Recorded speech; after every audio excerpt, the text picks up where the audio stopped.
Welcome to the righteous sphere. We separate the gray areas over here. We don't do the lying like those other places. No. We don't do no fucking lying over here. You're gonna get the truth. We say we demand an immediate end to police brutality and mob attacks. Well, that's nice. That's nice. Negroes know how to march the minute a white policeman kill a black brother. But every weekend, we sending each other to the morgue, and ain't nobody saying nothing. How can you stop the white man's murder of you when you won't stop murdering yourself? The Bible says, seek ye first the kingdom of God and all its what? Righteousness. And all things will be added unto you. God don't lie. We turned it around. Seek ye first the things, and to heck with righteousness. So you got things, but you got debt. You got things, but you got an oppressor now who's oppressing you for the bills. You got things, but you've lost your religion. So there's nothing in the things that can satisfy you. Now you've become worshipers of a golden calf. Have nothing and you won't have a man, because a man can't be a man when he's saddled down up to his neck in debt with a dissatisfied woman who don't give a damn. She wants more and more and more. Let me tell you something, woman. We ought to take you and throttle you. I'm just telling you straight up. You don't want no man like me. You couldn't live with a man like me. Because I would not take that damn foolishness from one of you. For 1 minute I'd drive you through the door. I don't like no woman to dominate no man. And I don't like no woman who even tries. Then you see another side of me.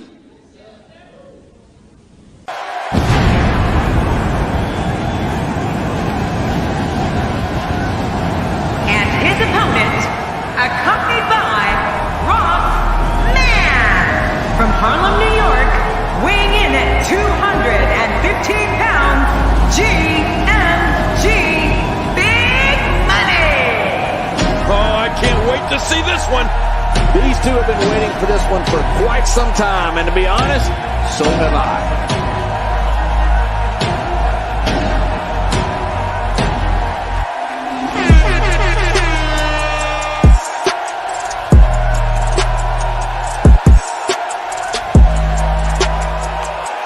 They ask for the truth, but they can't handle it. They want to remain stupid. Don't be a stepdad. They get no fucking respect. Don't be a fucking stepdad, I'm telling you.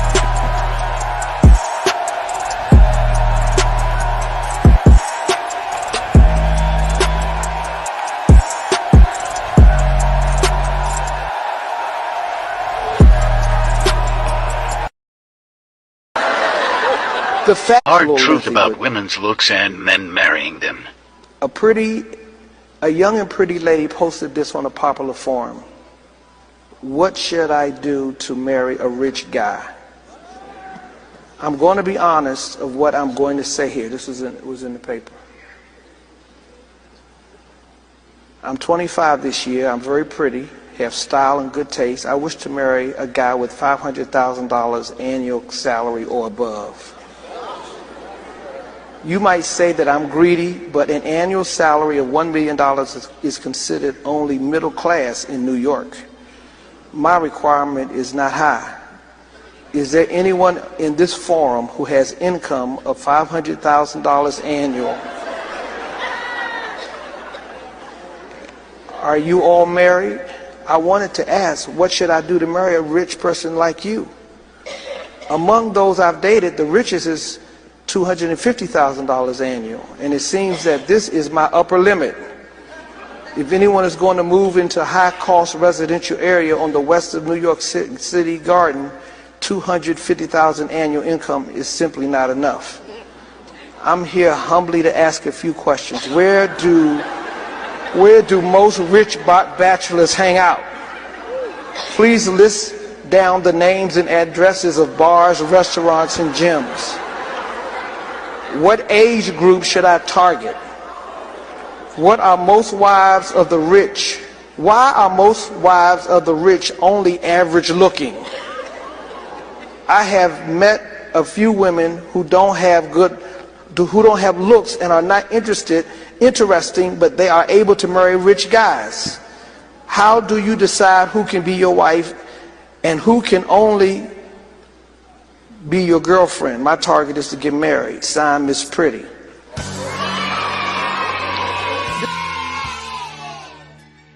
Miss Pretty, come on in, Miss Pretty. You're going to learn today. You're going to mess around and find out. What's going on, Brad Squad? It's Sunday Fun Day at the Righteous Fair. Keep in mind that we don't cater to any groups, gangs, communities, religions, your feelings, or your emotions. We're going to cater to the truth. We're going to cater to common sense. And we is not going to let you or your feelings or emotions complicate that. Understand, common sense are like batteries, and they're not included in every human being. What's up, y'all?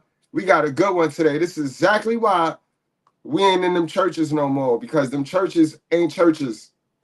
We done figured it out. It's a lot of men running around here figured it out now.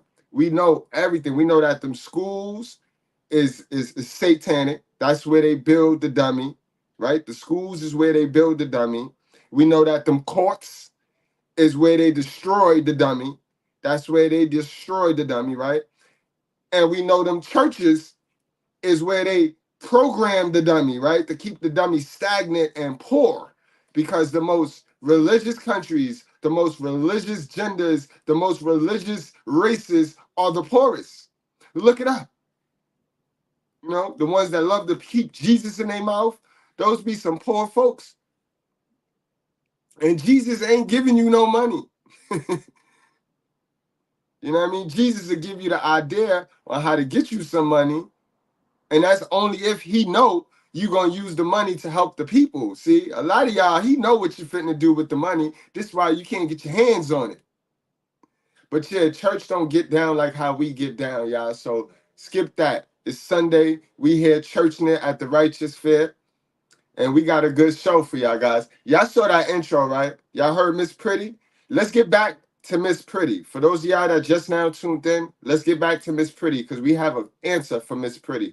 Because Miss Pretty got the mindset of 80% of our sisters running around here. I don't know who told our sisters that a real man pay all the bills for a person with shoplifting, a person with no skills all on they resume. Like, yeah, we know what men are supposed to do, but what are you supposed to do to be able to attract this man? You see, we get caught up in what men are supposed to do that we never focus on what the women need to do in order to get one of those men. So let's get back to Miss Pretty. Miss Pretty. Ain't that some shit there? She said, I want a rich man. Don't we all? The Hard truth about women's looks and men marrying them. A young and pretty lady posted this on a popular forum.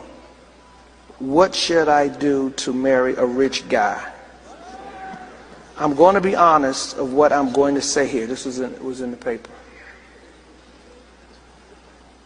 I'm 25 this year. I'm very pretty, have style and good taste. I wish to marry a guy with $500,000 annual salary or above. You might say that I'm greedy, but an annual salary of $1 million is considered only middle class in New York. My requirement is not high. Is there anyone in this forum who has income of $500,000 annual? Are you all married? I wanted to ask, what should I do to marry a rich person like you? Among those I've dated, the richest is $250,000 annual, and it seems that this is my upper limit. If anyone is going to move into a high-cost residential area on the west of New York City Garden, $250,000 annual income is simply not enough. I'm here humbly to ask a few questions. Where do most rich bachelors hang out? Please list down the names and addresses of bars, restaurants, and gyms. What age group should I target? What are most wives of the rich? Why are most wives of the rich only average looking? I have met a few women who don't have looks and are not interesting, but they are able to marry rich guys. How do you decide who can be your wife and who can only be your girlfriend? My target is to get married. Signed, Miss Pretty. Miss Pretty figured something out. Yeah, I told y'all, fellas, this is why I tell y'all, stop reaching for them 10s and 9s. Stop reaching for them. Get you a cool 6. You can make you a cool 6, 7 look like a 9 and 10. And she gonna be submissive to you. She gonna be thankful. All right, guys? Stop trying to pick them 10s. Them 10s want sponsors. Them 10s don't want to build. They not trying to be no help me. You see this girl, she running around here, don't know a thing. Don't know a thing about relationships, but she want a high value man. Let's get back to it, man, because there's more to that. This was actually in a paper in New York, and the CEO of J.P. Morgan responded, "Dear Miss Pretty, I have read your post with great interest. Guess there are lots of girls out there who have similar questions like yours. Please allow me to analyze your situation as a professional investor.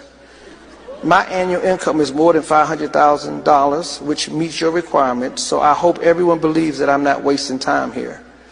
From the standpoint of a business person, it is a bad decision to marry you. The answer is very simple, so let me explain. Put the details aside. What you're trying to do is an exchange of beauty and money. Person A provides beauty, person B pays for it. Fair and square. However, there is a deadly problem here. Your beauty will fade.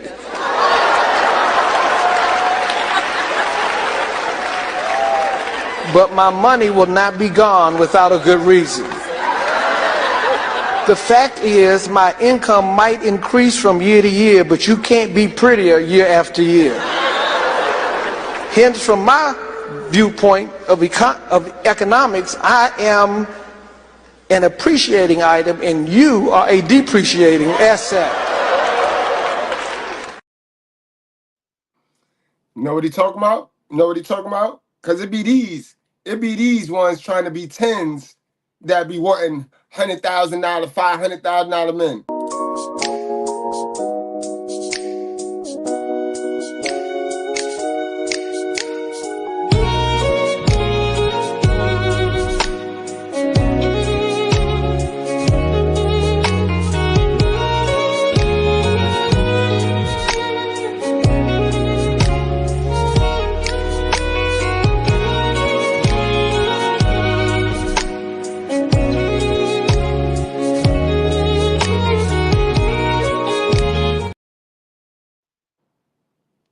Now, she think because she did that, she deserved $500,000. And it's not just normal depreciation, but exponential depreciation. If that is your only asset, your value will be much worse 10 years later. By the terms we use in Wall Street, every trading has a position. Dating with you is also a trading position. If the trade value drops, we will sell it, and it is not a good idea to keep it for long term. Same goes with the marriage you wanted. It might be cruel to say this, but in order to make a wiser decision, any asset with greater depreciation value will be sold or leased. Anyone with over $500,000 annual income is not a fool. We would only date you but not marry you. I would advise that you forget looking for any clues to marry a rich guy. And by the way, you could make yourself to become a rich person with you could make yourself to become a rich person with $500,000 annual income. This has a better chance than finding a rich fool. Signed, J.P. Morgan, CEO. Hard truth about women's looks and men. Man, and it's just the facts, ladies. I know. See, the problem is, a big problem with the ladies in the community is that they live in fairy tales. They live in fairy tales, and they just trained, and all they learned is how to follow a template. That's all they do. All they do is follow a template. And it's such a herd mind think. It's a herd mentality. So they just trying to follow the template. You know what I mean? Sad shit, y'all. Sad shit. Rich bitches don't date poor men, okay? I come from a good family, so like, I can't bring a certain man of a certain financial caliber to my family because it'll be inadequate. I've never introduced them to nobody. I mean, my family hasn't even met the men that I've given children because they don't measure up. Rich bitches don't. It's a mentality. It's a mentality lapse. It's a mentality lapse, guys. But I see what it is too. And you know, the problem is, it's a lot of men telling the truth. It's a lot of men telling the truth. It's a lot of men speaking up.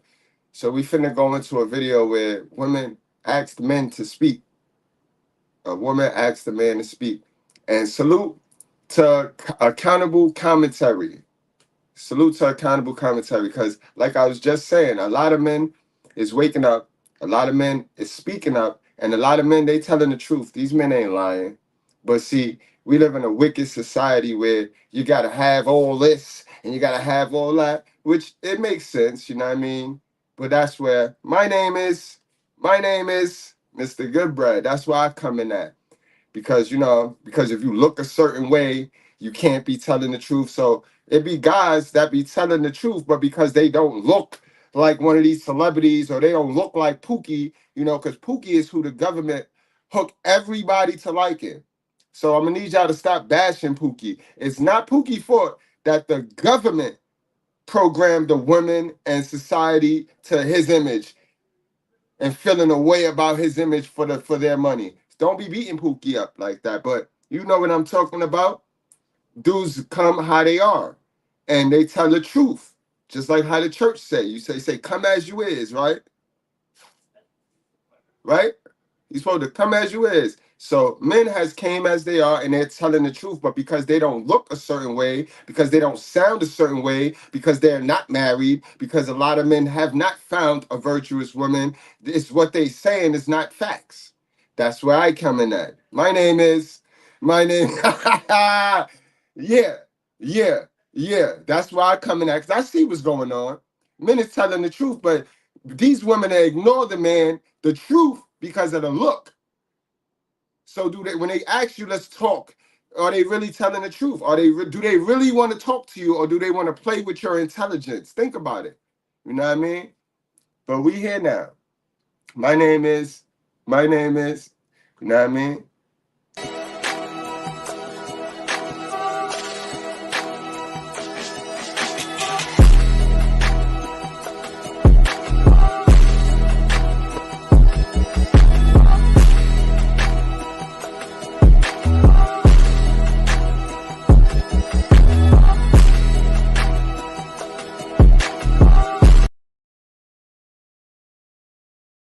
So I'm gonna react to a brother who they would probably bash this man.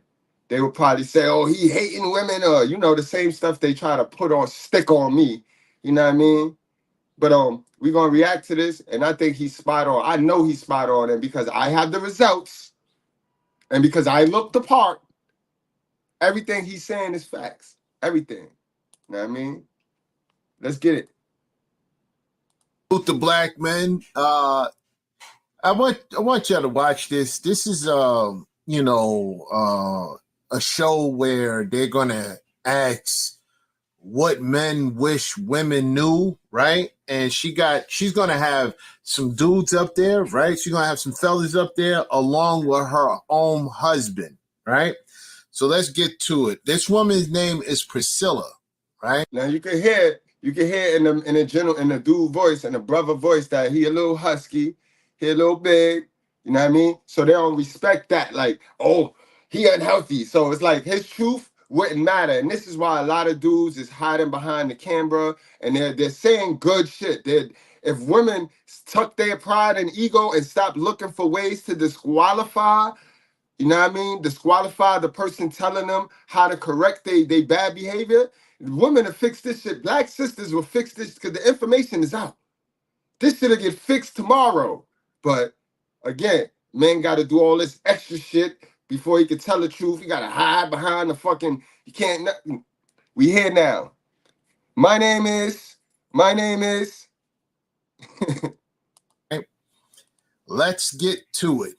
The tough questions answered. You know, have you ever just wanted to grab your man and say, look, what in the world are you thinking? Why do you do this or say this? You just want to know some things and you haven't had an opportunity to ask. Well, I'm going to ask for you and we're going to give you all the answers so that you can understand your man just a little bit better. To help us. Oh, we finna have a good old conversation, right? You be thinking, yeah, we gonna have a good old conversation. Okay. Do that is an incredible group of men. Would you please welcome, first of all, gospel recording artist Anthony Evans Jr. Then we have contemporary Christian recording artist Michael Boggs. Then I got to have my own husband, Jerry Shires, coming out. And then writer, blogger, speaker, singer, Carlos Whitaker, and incredible comedian. So that's her husband right there.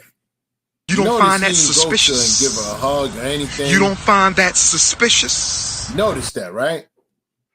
Michael Jr., would you please help me to welcome these great guys?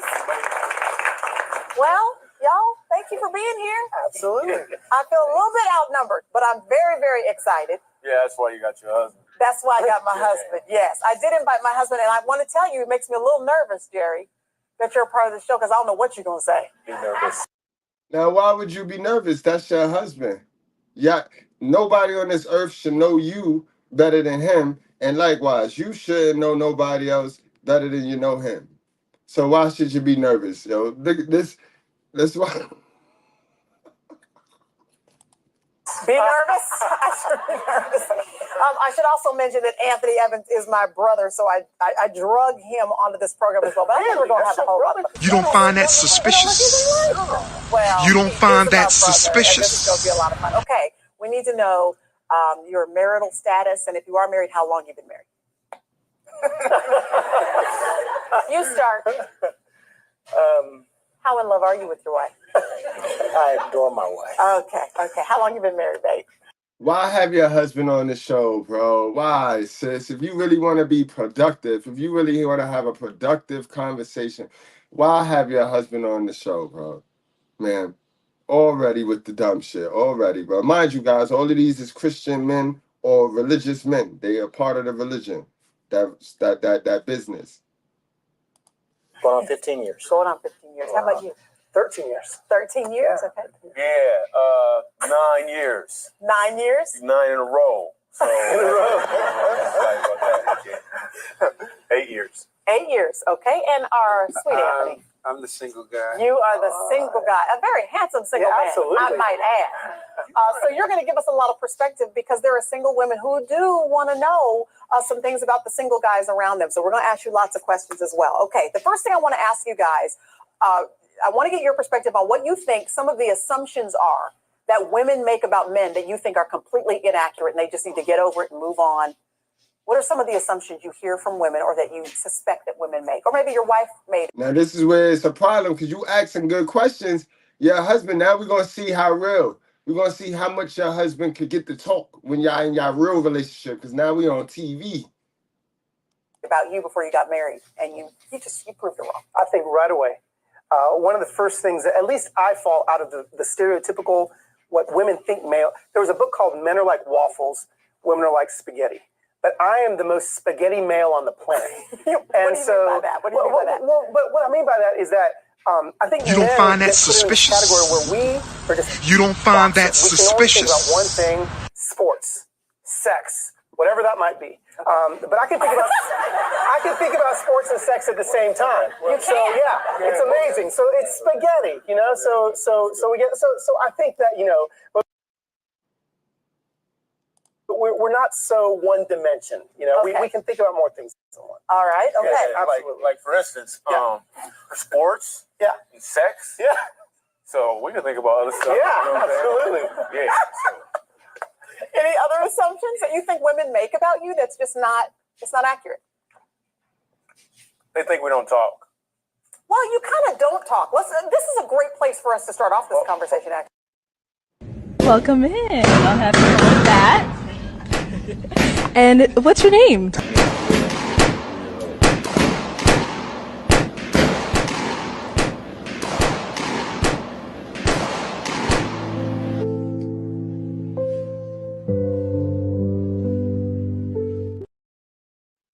Make about you that's just not accurate.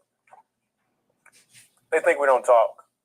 Well, you kind of don't talk. This is a great place for us to start off this conversation, actually. Well, you should give us a chance to talk. I was about to say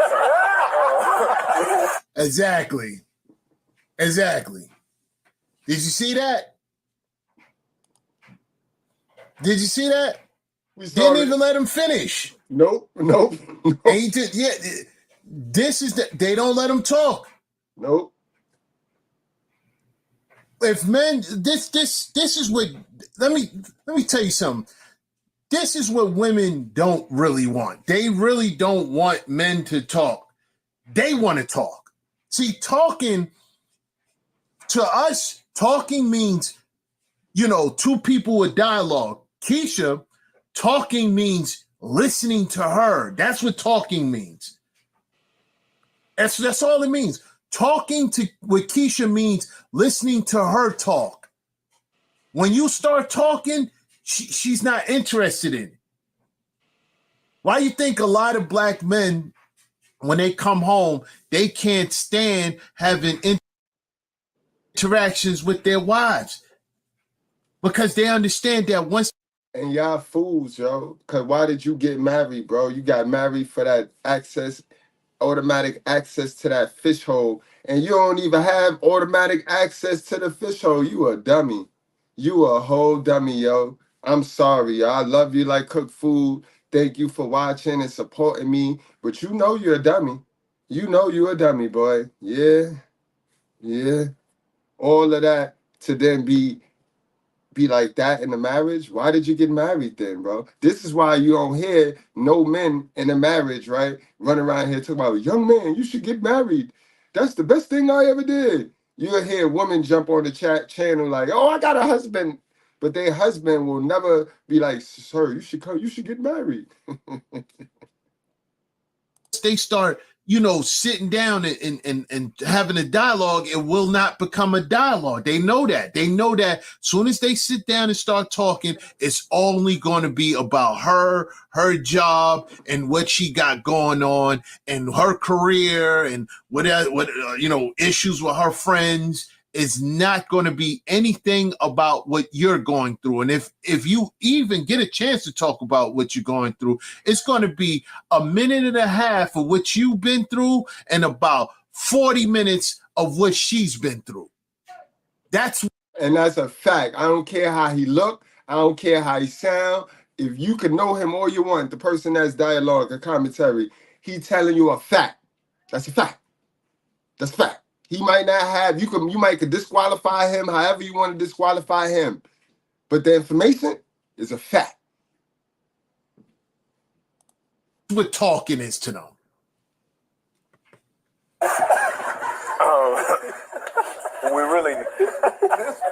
Men really don't love to, we don't love expressing ourselves. And I think one of the reasons, and I'm not going to get deep, I'm just going to keep with the funny.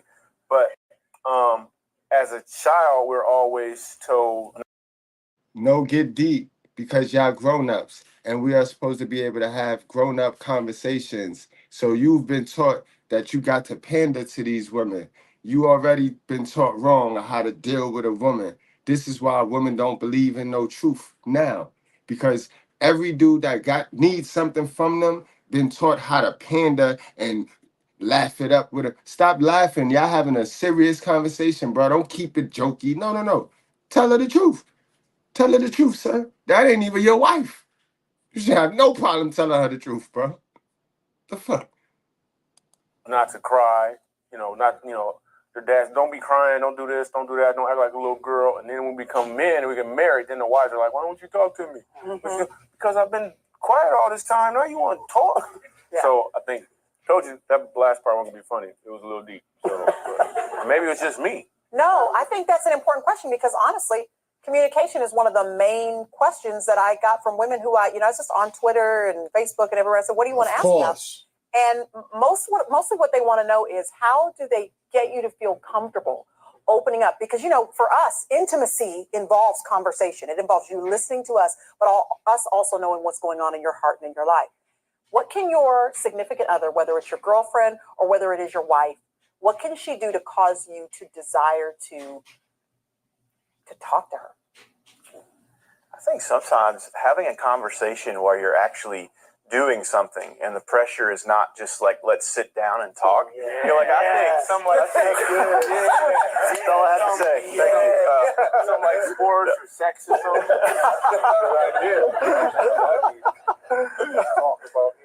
No, but I think, guys, it's harder for us to like sit down and do one-on-one conversations. But if you're out playing golf or playing basketball or something, it's easier to have a conversation. So.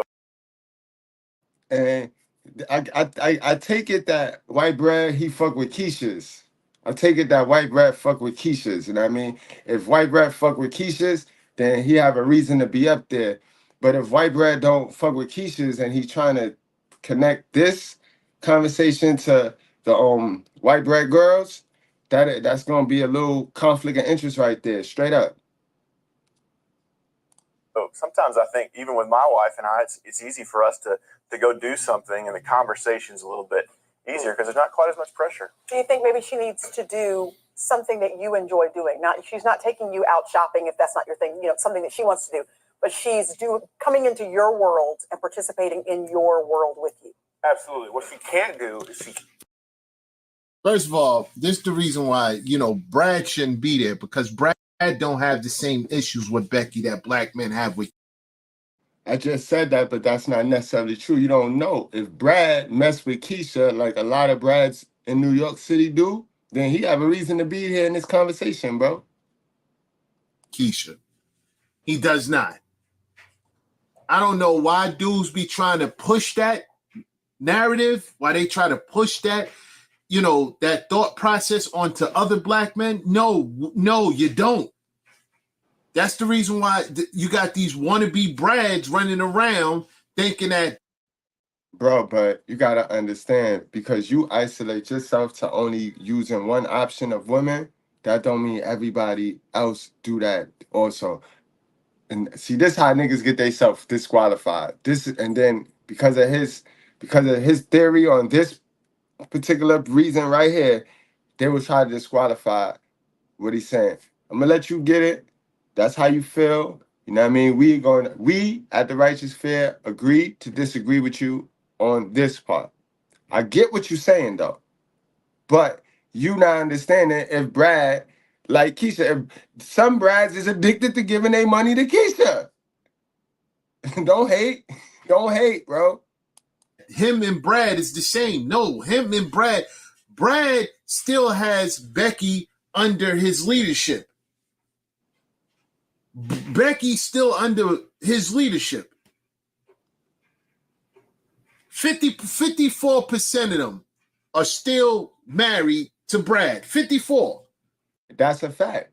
That shows that they are more, they listen to their man more than black women listen to. So I get what you're saying, but you're not understanding. If this Brad, like Keisha, bro, he have a reason to be up there, bro.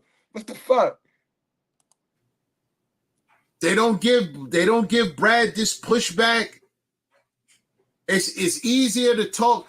It's easier for Brad to talk with Becky about things because Becky will listen. Not all Becky has, bro. Bro, you see, this is what happened when brothers that don't really date white women, they have only dated sisters their whole entire life because they was absolutely scared and frightened to mess with a white girl, or they just didn't get no play in school. Because normally, for every black dude, you get your most play with a white girl when you're in school. If you go to college, that's where you at. You're around a bunch of white girls, and that's how you get into the white girl cipher right there as a black dude.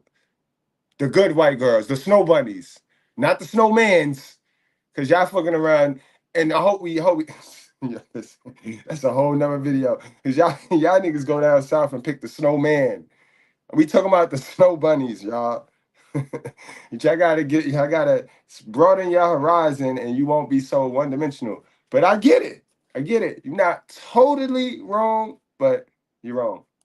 Respect for Brad because that's her husband. Keisha will have a husband but won't respect him unless he's doing. Yo, bro, can we stop with the stereotypes? Can we stop with the word stereotype? And can I teach you something about the word stereotype? Can I teach you what a stereotype really is? A stereotype is a behavioral pattern, which means it's a fact. It's a studied behavioral pattern that's been stuck to a particular race. Like, for example, right? If I told you that a woman was alienating her kid's father, right? And the child father went over to the PJs and shot her without telling you the race, right? You would know exactly who committed that crime, right? Then you take yesterday, for example, right? You know damn well a black person did not shoot at Trump, did not do nothing. You know exactly who did that crime, all right? That is not a stereotype. That is a behavioral pattern, and it's a fact, sir, ma'am, all right? Come in this class with an open mind. Don't come in this class with a know-it-all helmet, because none of that shit you know is facts. Very little. I'm going to say that. I'm not going to take everything your mama taught you away from you. But very little of that shit you think, you believe you know is facts. What she wants him to do, which isn't respect at all. And don't end up having issues with financial issues. Oh, it's a wrap. She won't even acknowledge the relationship anymore.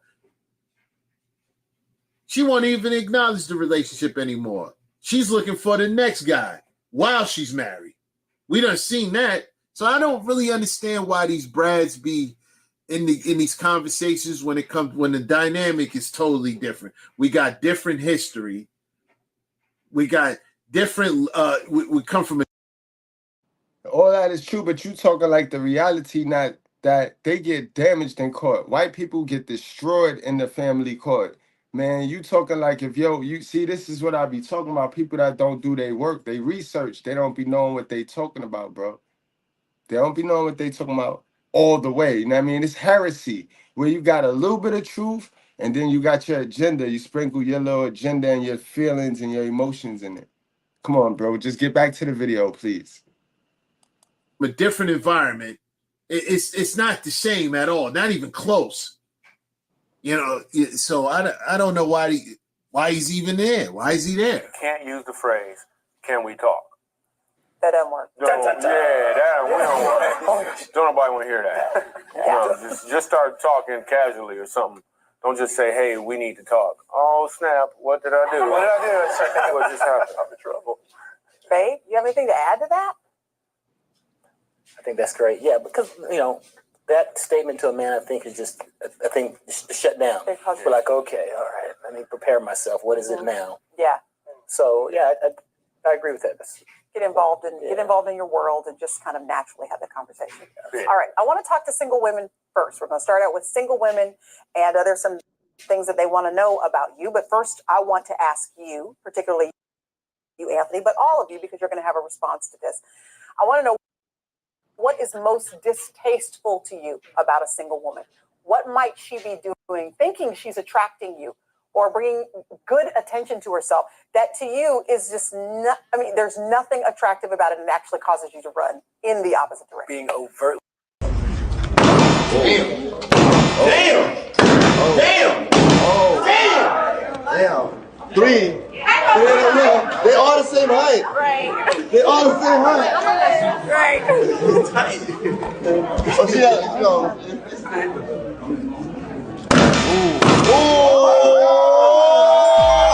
Period. What's up? Kamanu Mie. Y'all see us. Come on, boo. Leap forward drives me nuts. Oh my goodness. Really? Can you give me like just an example? Well, because, what I do on the road and worship leading and stuff like that, there's a dynamic where after you get off of a stage, there are people. And this is a church. These all these people up here is involved with church services. All right.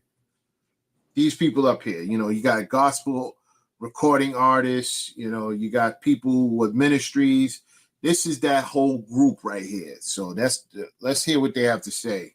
Females who are very overtly forward, and it's not endearing at all. And then in real life, and just in regular life, it kind of switches the role to me, like as we were built for that, like to pursue. And if it flips, I'm just like, I'm good. You're automatic. Do you guys agree with that? That's cool, because that always happens with singers. Comedians, they're like, don't nothing happen. Whack, dude. Singing and carrying on. Okay, but listen, there's this fine line though, because women are told to not put yourself out there too far, but that that a guy has to know you're available. How does single women are really struggling with this. How does a guy know she's available without being distasteful and too pushy and too overt? I think it just takes a look, right? But if you cast out one look, okay, from somebody, they're interested. And I think that even goes for married people and single people. So, as a married man, when I'm on the road, I even sometimes have to look for that look. If I see that look, it's like, dun, dun, dun, stay away from that one. Stay away from married. Yeah, absolutely. And so, it doesn't have to be overtly, this really loud thing. It can really be subtle, I think. And I think it's really unattractive when a woman is doing too much to be attractive. It's almost like if she's doing too much or she's showing too much. First of all, I'm a very creative person. I like to imagine some stuff, and you're showing me everything. Yeah. So that is so ridiculous. It's almost like a lion. Men are like lions, and then if there's a goat tied up, the lion is like, is there a goat running around somewhere? Yeah, I'd rather have tied up. I was built to chase. I was built to pursue. That's what you're saying. Like, or whatever. I think that I'll say women, are starting to feel like you guys say that you're built to pursue, but they're questioning whether or not you actually are interested in pursuing. Man, we're not fitting to chase nothing. We're not fitting to eat the sandwich. Y'all done turned yourself into a big old shit sandwich, and just because y'all put pickles, lettuce, and tomatoes on that big old shit sandwich, that don't mean we gonna eat that, and we don't want that, man. Nope. Nope. We used to love y'all because at least y'all had chicken, right? Nothing else in your restaurant was worth a damn, but at least y'all had chicken. You know what I mean? So we was there for the chicken. We came for the chicken, you know what I mean? Y'all don't even have chicken anymore. We're going to smash tomorrow night, and then we're going to move on. That's how it is. That's what greatness is. We don't sit in it. We're worried about the next goal.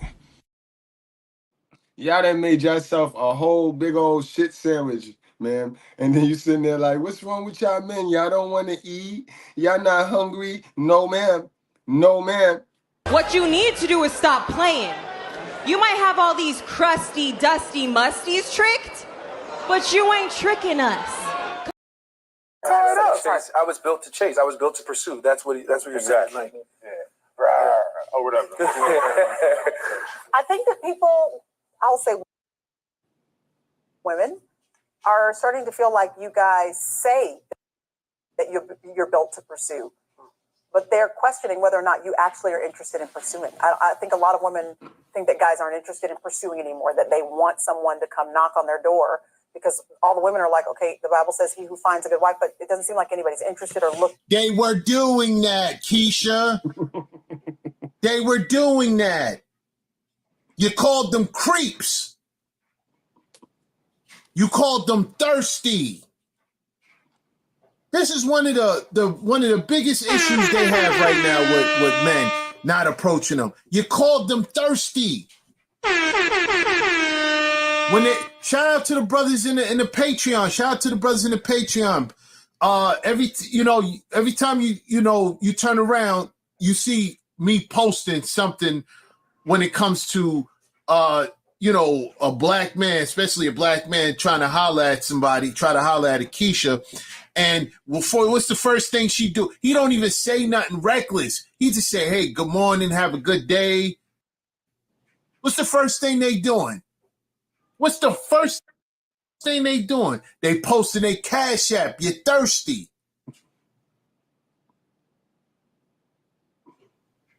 You're bums. They posting their Cash App. And guess what? If he says, if his next response is, why are you posting your Cash App? I'm just saying good morning. She'll post that to her public page. She'll try to put him on blast just because he said good morning. Yeah, why some nigga in a car just try to hound while I was trying to cross the street? Then this nigga gonna get mad because I ignore him. Then gonna say, that's why you walking. Nigga, I don't give a fuck. You're in a Honda. That's the equivalent. What are we talking about? Mad fucking ugly and pressed. I'd hate to be you. In a Honda Civic, Honda Accord, whatever the fuck you was in, is a Honda, bro. Now, black men will look at that and be like, what did he do wrong? Keisha would look at that and think that that was justified. Oh, yeah, wait a minute. Y'all tired of going to the clubs now? You're tired of going to the lounge and nobody buying you drinks? Well, when they were buying you drinks, you was just using them for drinks. You were just using them for drinks. This is how Keisha would do it. Keisha would get a drink from a guy, and depending on what kind of drink it is, right, she'd determine how many minutes he has of her time. So if he got her, if he got her a shot of whiskey, yeah, you got 1 minute. If he got a Long Island iced tea, you got 5 minutes. That's how they were treating guys in the clubs, in the lounge. That's how they was treating them. So you know what dude said? They're not buying you nothing anymore. Before, Keisha was able to come to the club with nothing. That's a fact, bro. He's spitting game now, bro. He's spitting game now, bro. And we know that to be true. Look at this. This bill is only $115, and he telling me to pay for my own food. And you brought me here. It's only $50. But so what? It's the point. You brought me here. Why would I pay for my own food? I got money, but it say 3 Long Island on here. I didn't even have a Long Island. Okay, but you asked me what do I drink. I didn't know I was paying for my own stuff. I mean, I had the transportation. I'm gonna just pay. Now you know damn well, shorty, you're not paying for your own stuff. And you look damn near drunk right now, leaning and swiping all over the table. You paying for them 3 Long Islands, man. That's what you paying for. Because it's the first date, and you going out, instead of to get to know the man, you going out to get drunk on his dime, though. And you could tell a ratchet broke chick, because the ratchet broke chicks celebrate her. You asked her to go out, so you should pay for everything. Bro, we asked you to go out so we can get to learn you. We don't ask you to go out so you can get drunk, dummy. And then you got some simp niggas, bro. You got the most simp, bro. Oh, I'm old school, because I'm old school. Yeah, you stay old school, dummy. Stay old school and pay for everything. Get a drunk on your dime, bro. Let's see how old school you is when you find out that you ain't getting nothing. No meat to meat. Oh, because since you old school. No meat to meat for you. You hit it from the back, beating my shit in. I asked you why I feel like that. You said feel like what? I tell you meat to meat. You said you took the rubber off. So I'm throwing it back even harder. You tell me you got the nut, so I'm throwing it back even harder. You got the one hand on the neck, one thumb in ass, hitting my shit. beating it the fuck in. Now you nut. You leave the money on the dresser for plan B. 2 days later, you calling my phone asking me, did I take what? I left the money on the dresser for the plan what? Depending on where you live at. That depends on where you live at, where you go at, what restaurant. Because you heard what she said, right? You heard what she said. She said 3 Long Islands.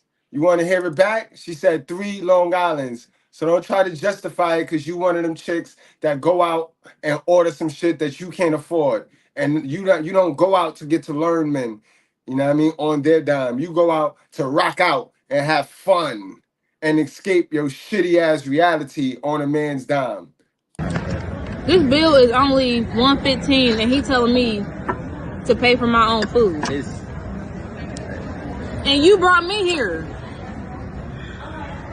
It's only $50. But so what? It's the point. You brought me here. Why would I pay for my own food? I got money, but It say 3 Long Island on here. I didn't even have a Long Island. okay. But you asked me what do I drink. I didn't know I was paying for my own stuff. I mean, Man, I had the transportation. I'm gonna just pay for my own stuff. I don't even care. I can't believe this, y'all. This is real. Like this is. He's really. I had the transportation. He really telling me to pay for. It costs like $30 in gas to come out here. $115. $115. And I gotta pay for my own food. I might as well pay for it all. I wanna ask you something. If you went out to eat with a dude, if a dude brought you out to eat, and he Incredible, bro. Whether you got drunk or not, you ordered 3 Long Islands. He said, I didn't have a Long Island. It's 3. It says 3. So that means she ordered 3. So if she got jerked, then that's even worse. You wasted my money, man, but you going to pay for these 3 Long Islands. I got the food, and I paid for the gas. You going to pay for these 3 Long Islands. You got money, right? Y'all bad. Y'all be big and bad. Then your mama told you, right? I know your mama taught you better than that than to go out without money. You know what I mean? Come on now. They don't be having daddies either. And that's a fact. They make herself look crazy. They do this to make the guy look crazy, but that's the only time it's vice versa, because the guy is a reflection of you. The guy is a reflection of you. She's sitting there with the bootleg Ray Allen, and she want us to believe she a queen, but she got the bootleg Ray Allen. And trying to rock out on the bootleg and trying to take advantage of the bootleg Ray Allen. Incredible. Let's get back to this. They used to be able to come to the club without their wallets, without nothing, because they knew men were going to buy drinks. Now, they got to bring their wallets. They got to bring their credit cards, bank cards, whatever it is, traveler checks, whatever you use, Keisha. Drizzle. Yeah. You called them thirsty when they were trying to holler at you in the street. Walking past you, they try to holler at you. Hey, how you doing? What's going on? You gave them an attitude.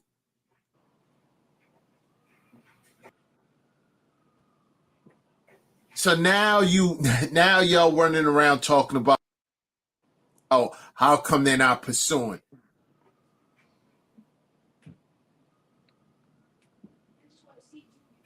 Because you got beside yourself and you thought that you were going to get chased until the end of time. Now you're older and you realize nobody's checking for you. That's what really happened. Looking, where are all the men? Yeah, I'm married. Hey, I'll point that out. Listen, I think this is actually an epidemic that's going on in evangelical America. I think you're right, and I think the women are right. There's a bunch of lazy 30-year-old childish men out there. Here we go. Need to step up and need to pursue. Here we go. As opposed to think that everything's going to come to them. It got to be the frog-looking dude. It got to be the biracial frog. I don't know if he's biracial or not. You do got a lot of light-skinned black men like this, but I don't know. I don't know why. I'll have fun with that. And what's your name?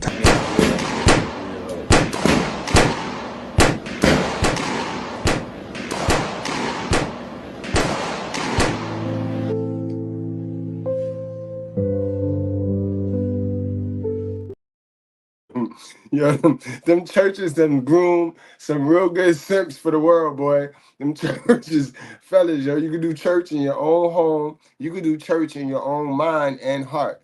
Then you step out them buildings, bro. I don't know why he did that. And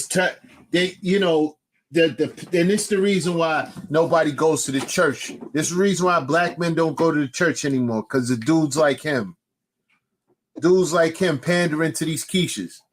The church is one big pandering fest. One big pandering fest. So now dudes need to step up. Step up and do what? Can you please stop balling up and folding up and so we can't even figure out what it is? It's going to be $1 just laid out in there. It's all right. It won't hurt our face. We had to go to Family Dollar and buy an iron. To iron out all the dollars because we can't even tell what they are.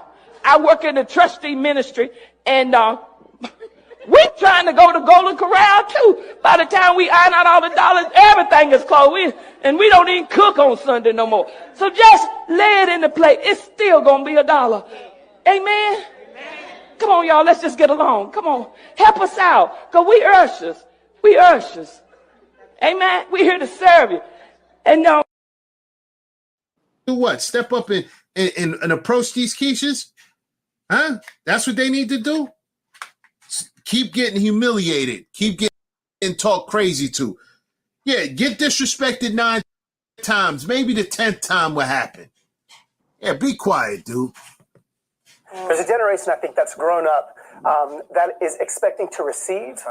Entitled, just completely entitled to everything. And I think you're starting to see relationships begin to fail because both men and women that grew up in this entitled generation are just kind of expecting it to happen, because everything else was given to them.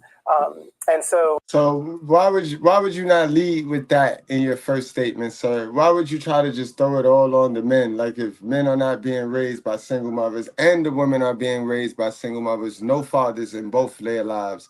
So why would you just lead in?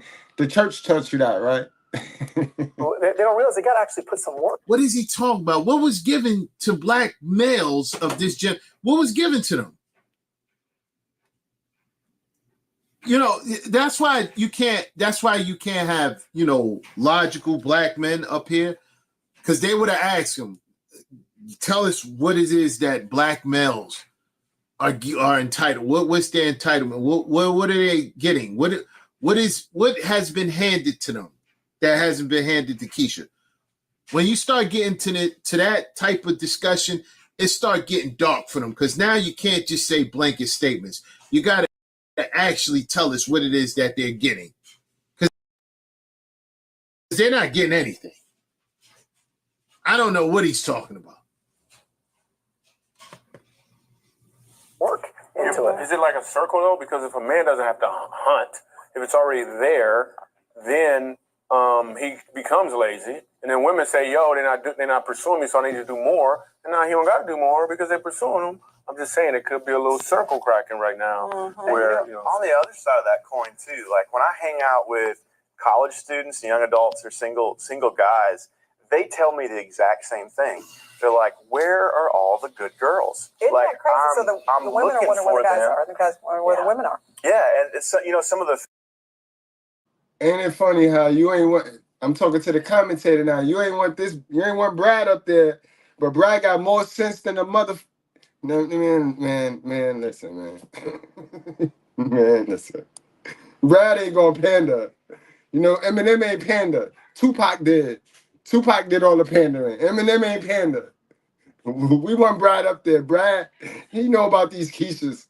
Things are, some of the things they might say are, well, they're trying too hard, or, maybe, they just aren't catching their eye for some reason. I think a huge key is this. When a woman knows who she is in God, it's almost like we kind of know that. It's almost like, that's almost meaning I'm really getting it done. If she can recognize me and she has a strong relationship with God, there's something extra. Like when I found my wife, she was not looking. I was like, like really. And then she was confident in who she is, and I was so ridiculously attracted to that, like amazingly so. Like I've never been attracted to another woman, and it was because she knew. Oh, you was lusty. The doo-doo, guys. Yep. The doo-doo. The doo-doo. Got a big old booty, and everybody says she's a fine booty. The booty is where the doo-doo is, boy. Put there by God, that's the garbage can. So how you get so messed up with this white boy? You think the bigger the booty, the finer it is. That's like going to Kmart. You see a big old garbage can, that's the filth. And now we can convince her she wants switching that big old booty and all of that. It ain't nothing but doo-doo in there. Facts, Smoothie. Facts. Facts, bro. Facts. Not when they're young. Not when they're young, because that mean they lie. Because, you know, for us men, right? When women lie, they lose their edges. When women lie, they lose their edges and shit. When men lie, they lose their hairline. Their hairline start receding and shit. You know what I mean? I don't trust a bald head nigga, because that mean that nigga lied. He done ran out of lies. That motherfucker ran. He done like, he said lied. Lie. It's nasty. Nasty work. Knew who she was in her own shoes, regardless if I was around her. So I had to pursue her, and then, you know, it worked out. What does that mean? She knew who she was in her own shoes. What does that mean? What does that mean? She knew who she was in her own shoes. Hold on. Let me get to it because of commercials. But what does that mean? She knew who she was in her own shoes. She was confident. Confident in what? She was single. You came and saved her. She knew who she was in her own shoes. She was the same Keisha in her shoes.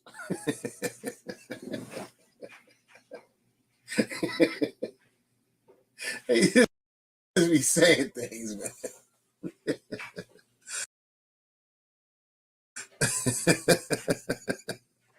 Woman have to embody for you to be like, I am ready to put a ring on it. I know. She's asking this 30-something non-committal guy. She's asking that question. But there's a reason. There's a reason you haven't committed. I'm wondering what would it have to be that a woman would have to bring to the table for you to be like, I love a confidence in who she is. Here we go with this. It being What's up with this confidence? Complete this thing. You know what I mean? I love the whole dynamic of wanting and not needing that. Let me say this, black man. The only thing that matters in confidence is black men. You need to have confidence in things that you do. You need to be confident of yourself. Confidence. You know what confidence entails when it comes to these Keishas? Ego.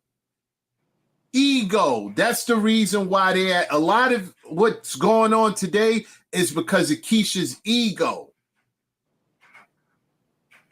They're confident in absolutely nothing. So what do they mean these women need to be confident in what? Confident in what? Of them going to work? Confident in what? Them being single or alone? Confident of what? Themselves? They haven't accomplished nothing. They're struggling. The average Keisha is struggling. They're confident in the struggle. The struggle's going to continue. Yeah, you can be confident in that. But confident in what else? Hey, come on, man. Come on. That vibe takes the pressure off of me to come in and complete somebody's. That's just a weird thing. In the top 3 things, or just 1 or 2, whatever comes to your mind.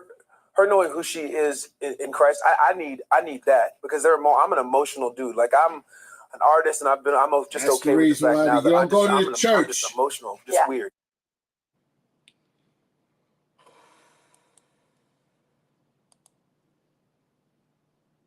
Welcome in. I'll have you with that. And what's your name?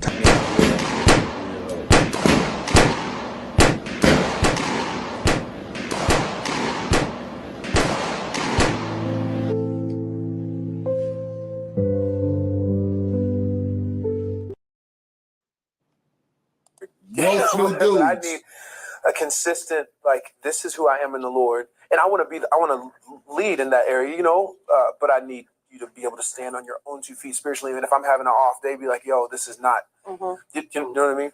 That's huge to me. And then this is the old-fashioned side of me. I love, for me, a woman who can have a career and do that thing, but her heartbeat is home. That's for me. I mean, I've hung out with a girl in Los Angeles who is the casting director for NBC, for The Voice and all these shows, and she loves that, and she's a boss. But her heartbeat is to be at home, and I love that dichotomy of I can go run an office full of people, and then I can come home and I'll drop that if it means my family. That's perfect. The way I've watched you do with your career in The Voice. It's like, oh, this is all fun and everything, but okay. You know what I mean? Yeah. If I have to choose, I'm obviously going to be at the house. Right. Single women need. What do you don't even know what you're talking about, dude, because Keisha would choose, Keishas have been choosing their tacky careers over families for decades. What is he talking about?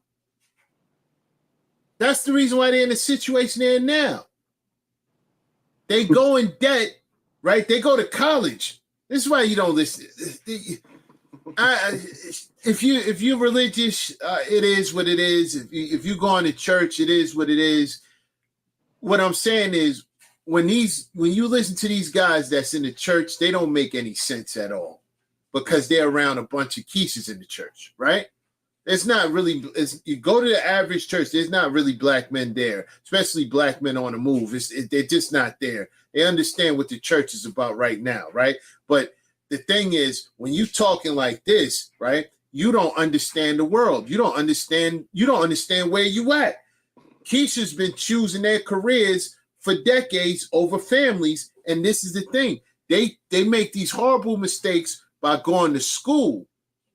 They go to school, they go to college, put themselves in debt for like $150,000, $170,000 to get a job that's $36,000 to $40,000. To get a career that they're making $36,000 to $40,000. The most, at most, maybe $45,000. I did this. I need to continue it, but I did the state-to-state salary. I was doing the state-to-state salary. State-to-state salary what Keisha's was making. I had to get to the fourth state before you seen Keisha's make $30,000. Annually, the average Keisha makes $36,000 to $39,000 per year. Annually, the average Keisha. And they're choosing careers. They're choosing this. They're choosing that little bit of money. Those are the facts. Those are the facts. Keisha's was making. I had to get to the fourth state before you seen Keisha's make $30,000. Annually, the average Keisha makes $36,000 to $39,000 per year. Annually, the average Keisha. And they're choosing careers. They're choosing this. They're choosing that little bit of money, the little bit that they have. They choosing that over families. So what is he talking about? You need to hear that. Right. I heard barefoot and pregnant. That's what I need to hear. No. I think buried underneath that somewhere. You know what I'm saying? Is he supposed to be the Christian comedian? Several of you They say got those things related to the spiritual grounding of a woman that's important. Okay, let's cut to the chase. Come on. I need to know, does it matter more to you that a woman is physically attractive or that she just loves the Lord with all her heart and all her strength? Come on, somebody. Come on. What am I going to see first? What are you going to see first? You're going to see her physically, right? And it's sad because the ones that love God with all their heart, they busted cans now. They dented cans. You know what I mean? They ran amok. They ain't no God. They ain't no God when they was beautiful, when they was worth a damn. As soon as they become a dented can, a oatmeal cream pie, that's when they want to love God to death and expect to get a man, a God-fearing man, a man that did the work on himself. Right? That's right. So would you say that is the most important thing? No, I'm not saying that's the most important. That's the initial thing that I see. But then when I stepped in water, is it shallow? Is it deep? Mm-hmm. You know, so it is. But that's going to attract me to you first. That's what's going to make me approach you. So taking care of yourself physically is important. That's huge. Yes, That's just absolutely. If you spiritual, I ain't gonna know it because you not looking. What part of it triggered you, Natasha? Because you was here for a minute. You've been watching us for a minute, so you know damn well all of this is not about bashing women. You know damn well all of this is not about bashing women. What part of this triggered you? You know what I mean? What part of this triggered you, Natasha? You were just rocking with us a minute ago, right? And you see us, we talking about the simp men in the church. And we talking about the wicked, slick sisters. That's what we talking about. Because the information about the slick sisters hit harder than the information about the men, because you are a slick sister.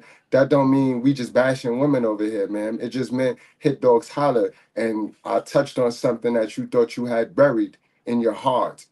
Let it come out. All right? Let it come out. We don't gotta be enemies because I called you out on your foolishness either. We could still be friends. This happened to a lot of my friends. Some of the best friendships started out just like this. You know what I mean? Y'all not used to being corrected by real men because y'all keep a bunch of these dudes on a panel around y'all. All right, but welcome to the righteous fair, man. This is not all about bashing women. And in fact, bashing women is a lie. That's a narrative y'all create. This is about holding people accountable. And if you're one of those people that don't like to be held accountable, then you will see it as bash and you can get the fuck out.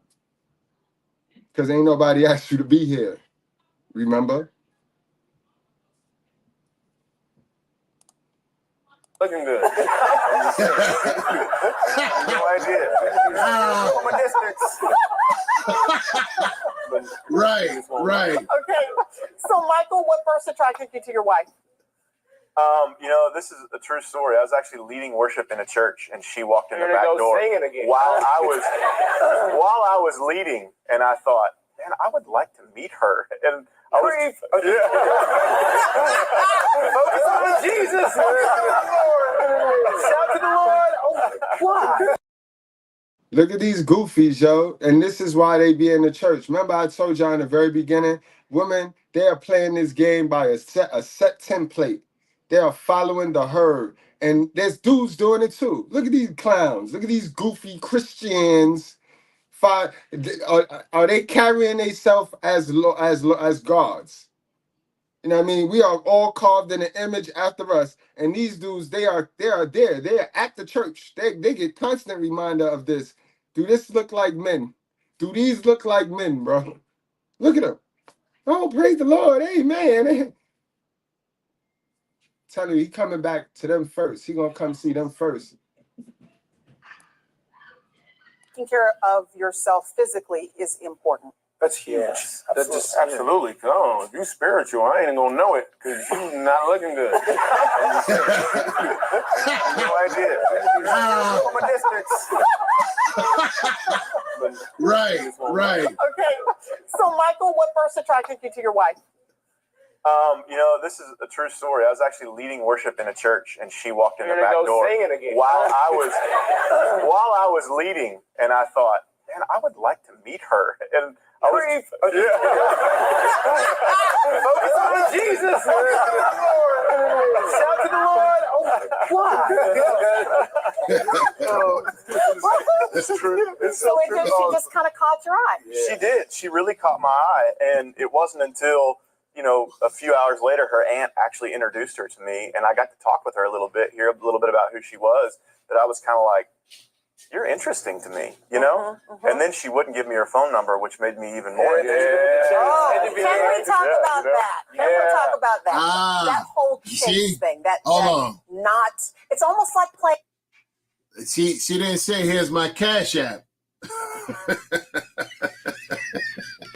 Games a little bit. Can you tell me when playing games is too much and how much of a game is okay so that you can feel a little bit of that tension of her not being super eager to give you the number and to go out on the first date and what's that tension there that's important? I think the money in that. I think what it is, if she's really listening to God, God is going to clearly instruct her so that she can be as elusive as she needs to be to continue to attract. Like for real. I really believe that. When it flips from listening to God, See, this is what I don't.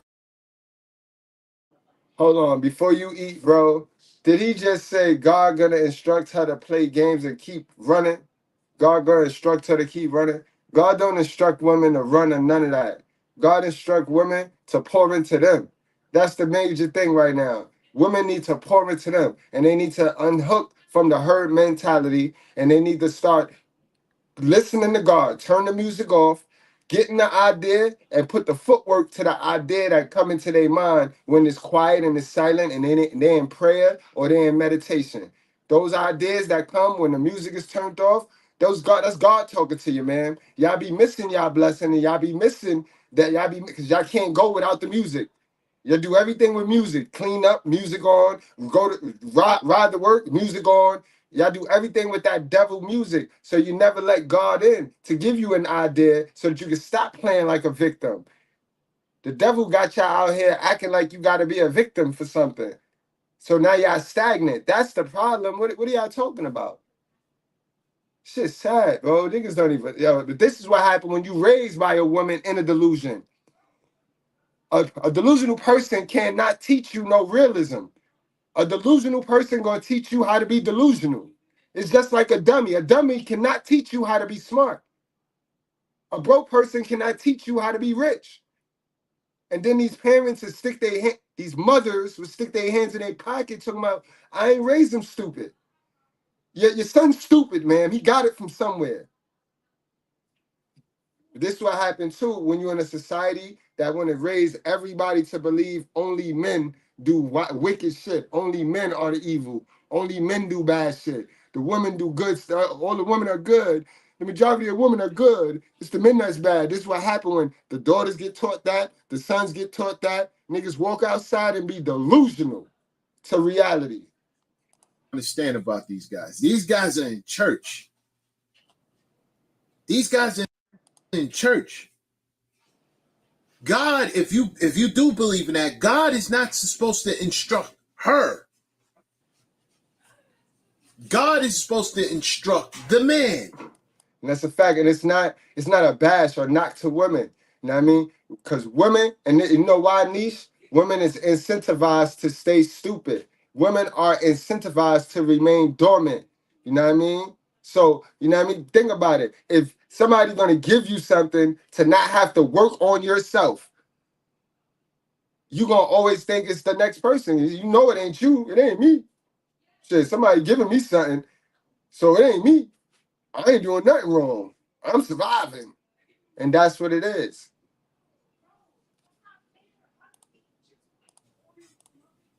The man instructs her. That's just what I don't understand about these guys.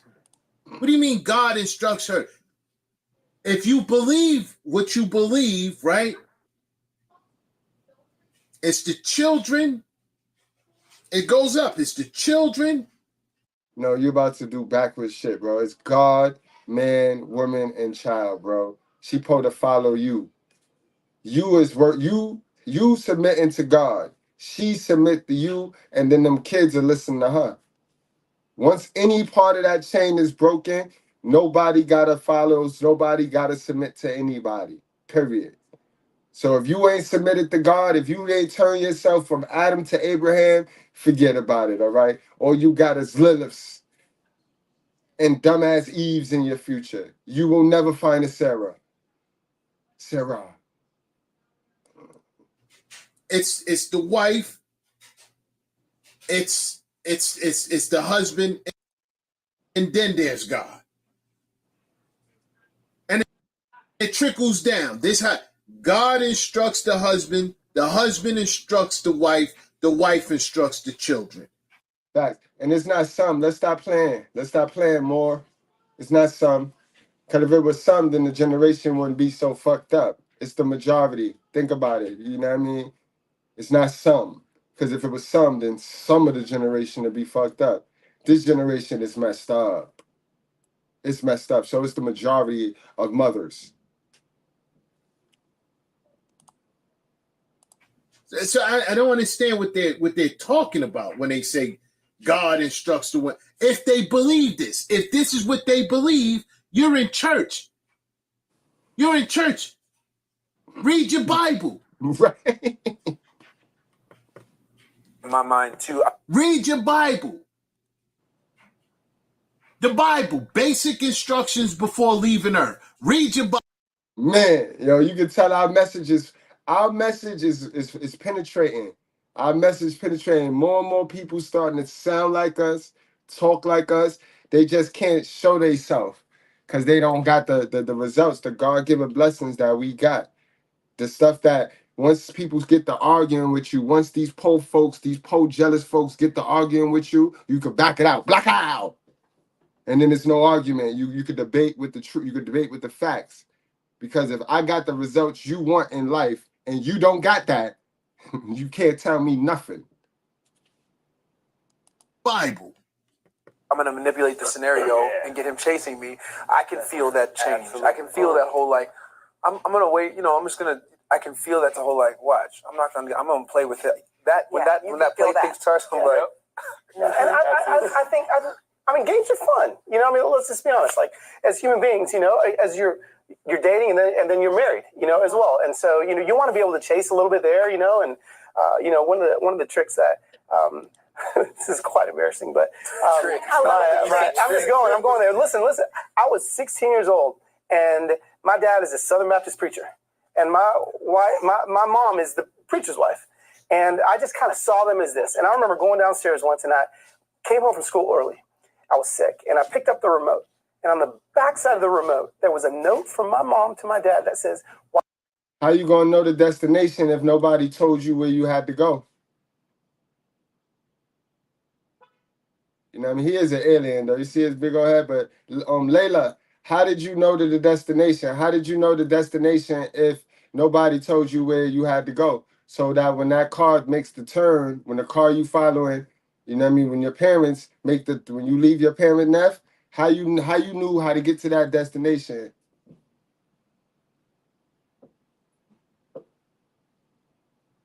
Because kids don't magically understand how it works. Kids don't magically supposed to know. You're supposed to know that. Kids don't magically supposed to know. Kids do what they see, though. Kids do what they see, and you didn't see where the destination was going. So how did you get the chance to know where you was going, man?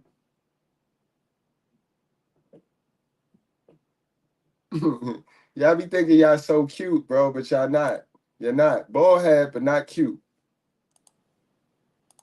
Why don't you come please turn me on instead? That's what it said. I love your remote. Yes. On the remote. Okay. Like, that's cool. Like, no. I was turned on the remote. Why did turn you on? I'm turned off by you. I'm gonna exactly, yo, and that's the thing, right? These fake Christian women be the freakiest.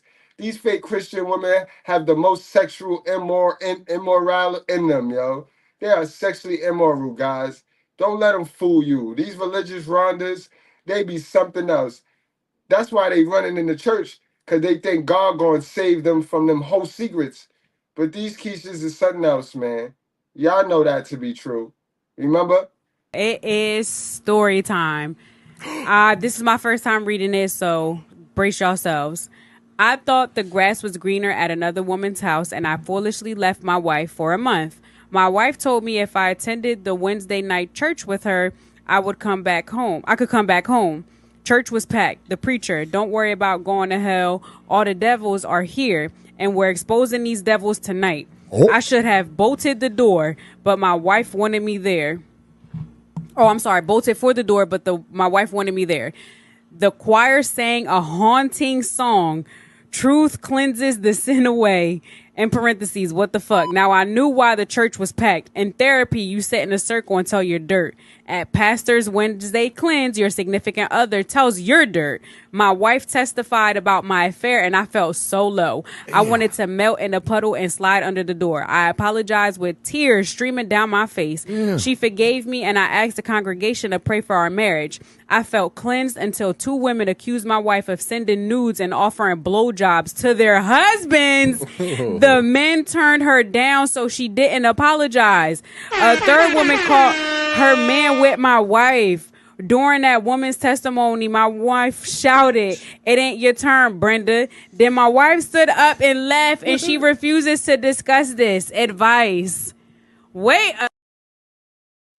Brenda, what was you doing, Brenda? This is the worst shit. And they supposed to be in there praising God. They supposed to be in there praising Jesus, right?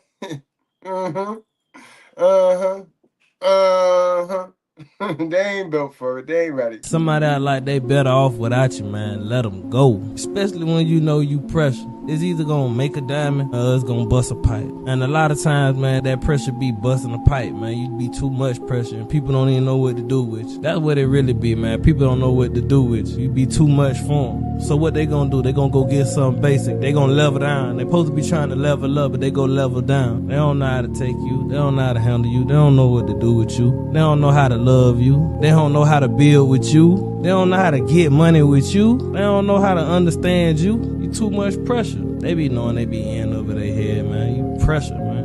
Remember that. Don't ever feel like you gotta kill your flames for somebody else to shine or to be with somebody else, man. If you gotta dim your light for somebody else, man, you don't even need them around you anyway. You feel me? Cause don't forget, man, this the same world that'll tear you down. This the same world that'll kick you while you down, man. You better feel like you pressure. It ain't about feeling like your shit don't. It ain't about feeling like your stuff don't stink. But understand, don't nobody give a damn about you but you. So make sure you care about you. Period. Don't nobody care about you. Down to your mama. So take that. Just television. You thought that was cool? This is the reason why the church is not. You thought that was cool? Passive aggressive? You're gonna leave a note there? Why don't you turn? No, I don't want to, because I'm turned off by you. I'd rather turn the remote on. I'd rather watch Wheel of Fortune.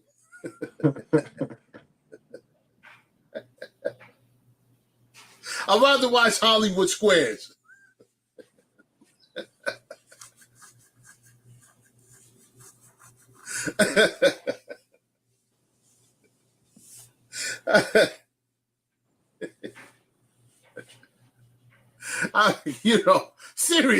Seriously though, right? Seriously. I'd rather watch Married with Children. I'd rather watch this. I'd rather watch Al Bundy. Why should somebody come home, right, after a long day of work, right, come home, sit down, and see a note? Wouldn't that, first of all, black men, wouldn't that not make you angry, but you will be annoyed? Wouldn't that annoy you seeing something like that? You come home from work, you sit down and you turn on the television, and there's a note talking about why don't you turn her on instead? Like she has an issue with you. You're tired. You haven't been taking her on a tizzy tour because you're tired. You're tired. These, and this is the problem. These women love getting taken on tizzy tours. These married women would be cheating on their husband, right? With these pookies so they could get taken on tizzy tours, right? Then when the husband find out, right, and the husband said, all right, we're done, right? And then with the pookies, after Pookie takes him on an endless tizzy tour, she want to go back to the husband because she realized the Pookie is not productive. This is all he's good at, because this is all he is doing. This is all he's doing, not just good at. This is all he's Yo, fellas, mods. When I catch somebody, when I correct somebody, let them breathe. Give them a chance to stick around. Maybe they might want to respond. You know what I mean? And keep the entertainment going. When you cut them like that, then they can't respond. And I don't know what they say. They just, I mean, you know what I mean? And I mean, I want everybody, freedom of speech. I want people to have their chance to rebuttal and speak up. You know what I mean? Especially ones with especially ones that have their picture, ones that have their avatar. All right, let's do that. I don't want to cause a security breach, so I get why y'all do what y'all do. The ones with the avatar picture, let them through. Let them through. But then the ones without the avatar, y'all do whatever y'all do. He's doing because he doesn't do anything else. He doesn't do anything else. So if he doesn't do anything else, yes, he can take you on an endless tizzy tour 3 times a day. That would really annoy me if I came home and you see a note like that sitting on the couch and you say, please, that would really annoy me. That ain't cool. And this frog, he thinks he's just the best thing in it. Look at this. Yeah, you are. I'm very uncomfortable. Yeah. But they've been married for 30 years. Yeah, that's great. 30 years. 30 years. And I think to myself, they're still playing games. You know, they're still playing games. Can you imagine? I mean, I was like, oh my God. You know, no. But you know what? That brings up such an important point because you talked about how a single woman needs that mystery there. Keep that mystery there. But a married woman, my mother used to always say that there's an importance about keeping that little intrigue and mystery there, even when you're married. And I could never get, still to this day, I'm not sure exactly what that means because when you're married, you're so fully open and vulnerable with each other. So how does a wife keep that mystery and intrigue and cause you to continue to desire to be in passionate relationship with her? Stay off of social media. Cut off all your friends. Those are the things that you got to sacrifice when you want this high value male, sis. I'm just telling you. How does a wife do that? Besides leaving notes. I'll let you know right now. What does she do that makes you just kind of go, ooh, that's my girl? Yeah. I don't know what it is, but it's happening. Like, I can't even put my finger on it, but it happens all the time. I'll be like, oh, snap. Yeah. That's like good stuff. Come on, we need you to tell us. Somebody tell us. I'll tell you exactly what it is. Okay, and then Michael, I know you get something to say. When my wife is doing what the Lord has created her to do. Spiritual. No, listen, it's so true. Exactly. This frog is really getting on my nerves. Exactly. You're going spiritual. It's like, and Really? it's the people that don't claim to be Christians, the people that don't claim to be all invested into this religious business, know more about the scriptures than those folks, bro. And that's what get them mad because they think because they go to work, they go to church, and they put on the act that they the ones that should be getting the blessings and they the ones that should be getting the attention and people should listen to them just because they put on this whole act. You know what I mean? So they run around here looking like Dolph Ziggler. And it should have been me. And it's not you, man. You fighting demons and we walking on water, the ones you hate, the ones that you call the devil. The ones you call the devil is walking on water and you're not. And you're not. Because it should have been me. Stop following the template. Stop doing what you think you're supposed to do and just do it. You know what I'm talking about? Really, dude? Really? Nothing tangible? It's the spirit moving her to do what? To cook? What is it? What is it? Clean? What is it?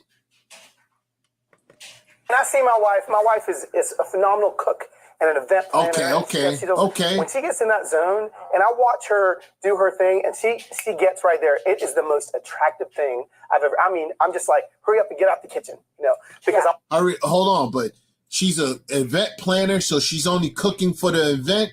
What about for you?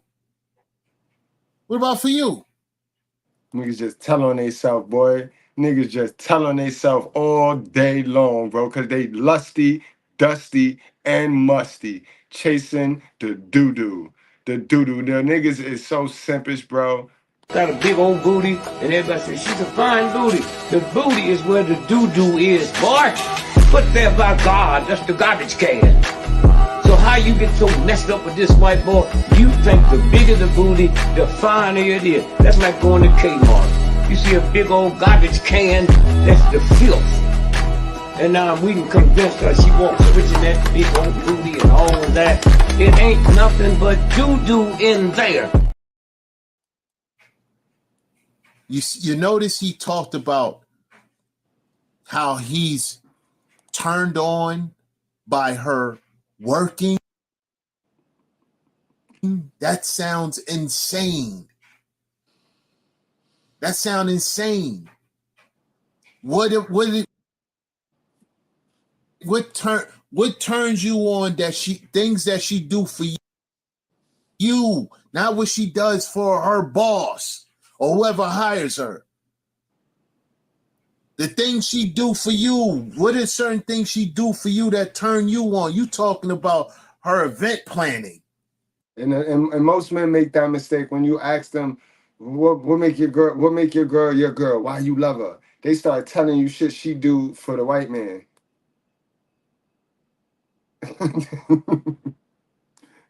Know what I mean? For the Jews. They start telling you shit she do for the Jews. This WB Frog right here, man. Because I want you know, and so I just love it when she's in the. Hello, my baby. Hello, my honey. Hello, my sugar. There's something beautiful about that. I met my wife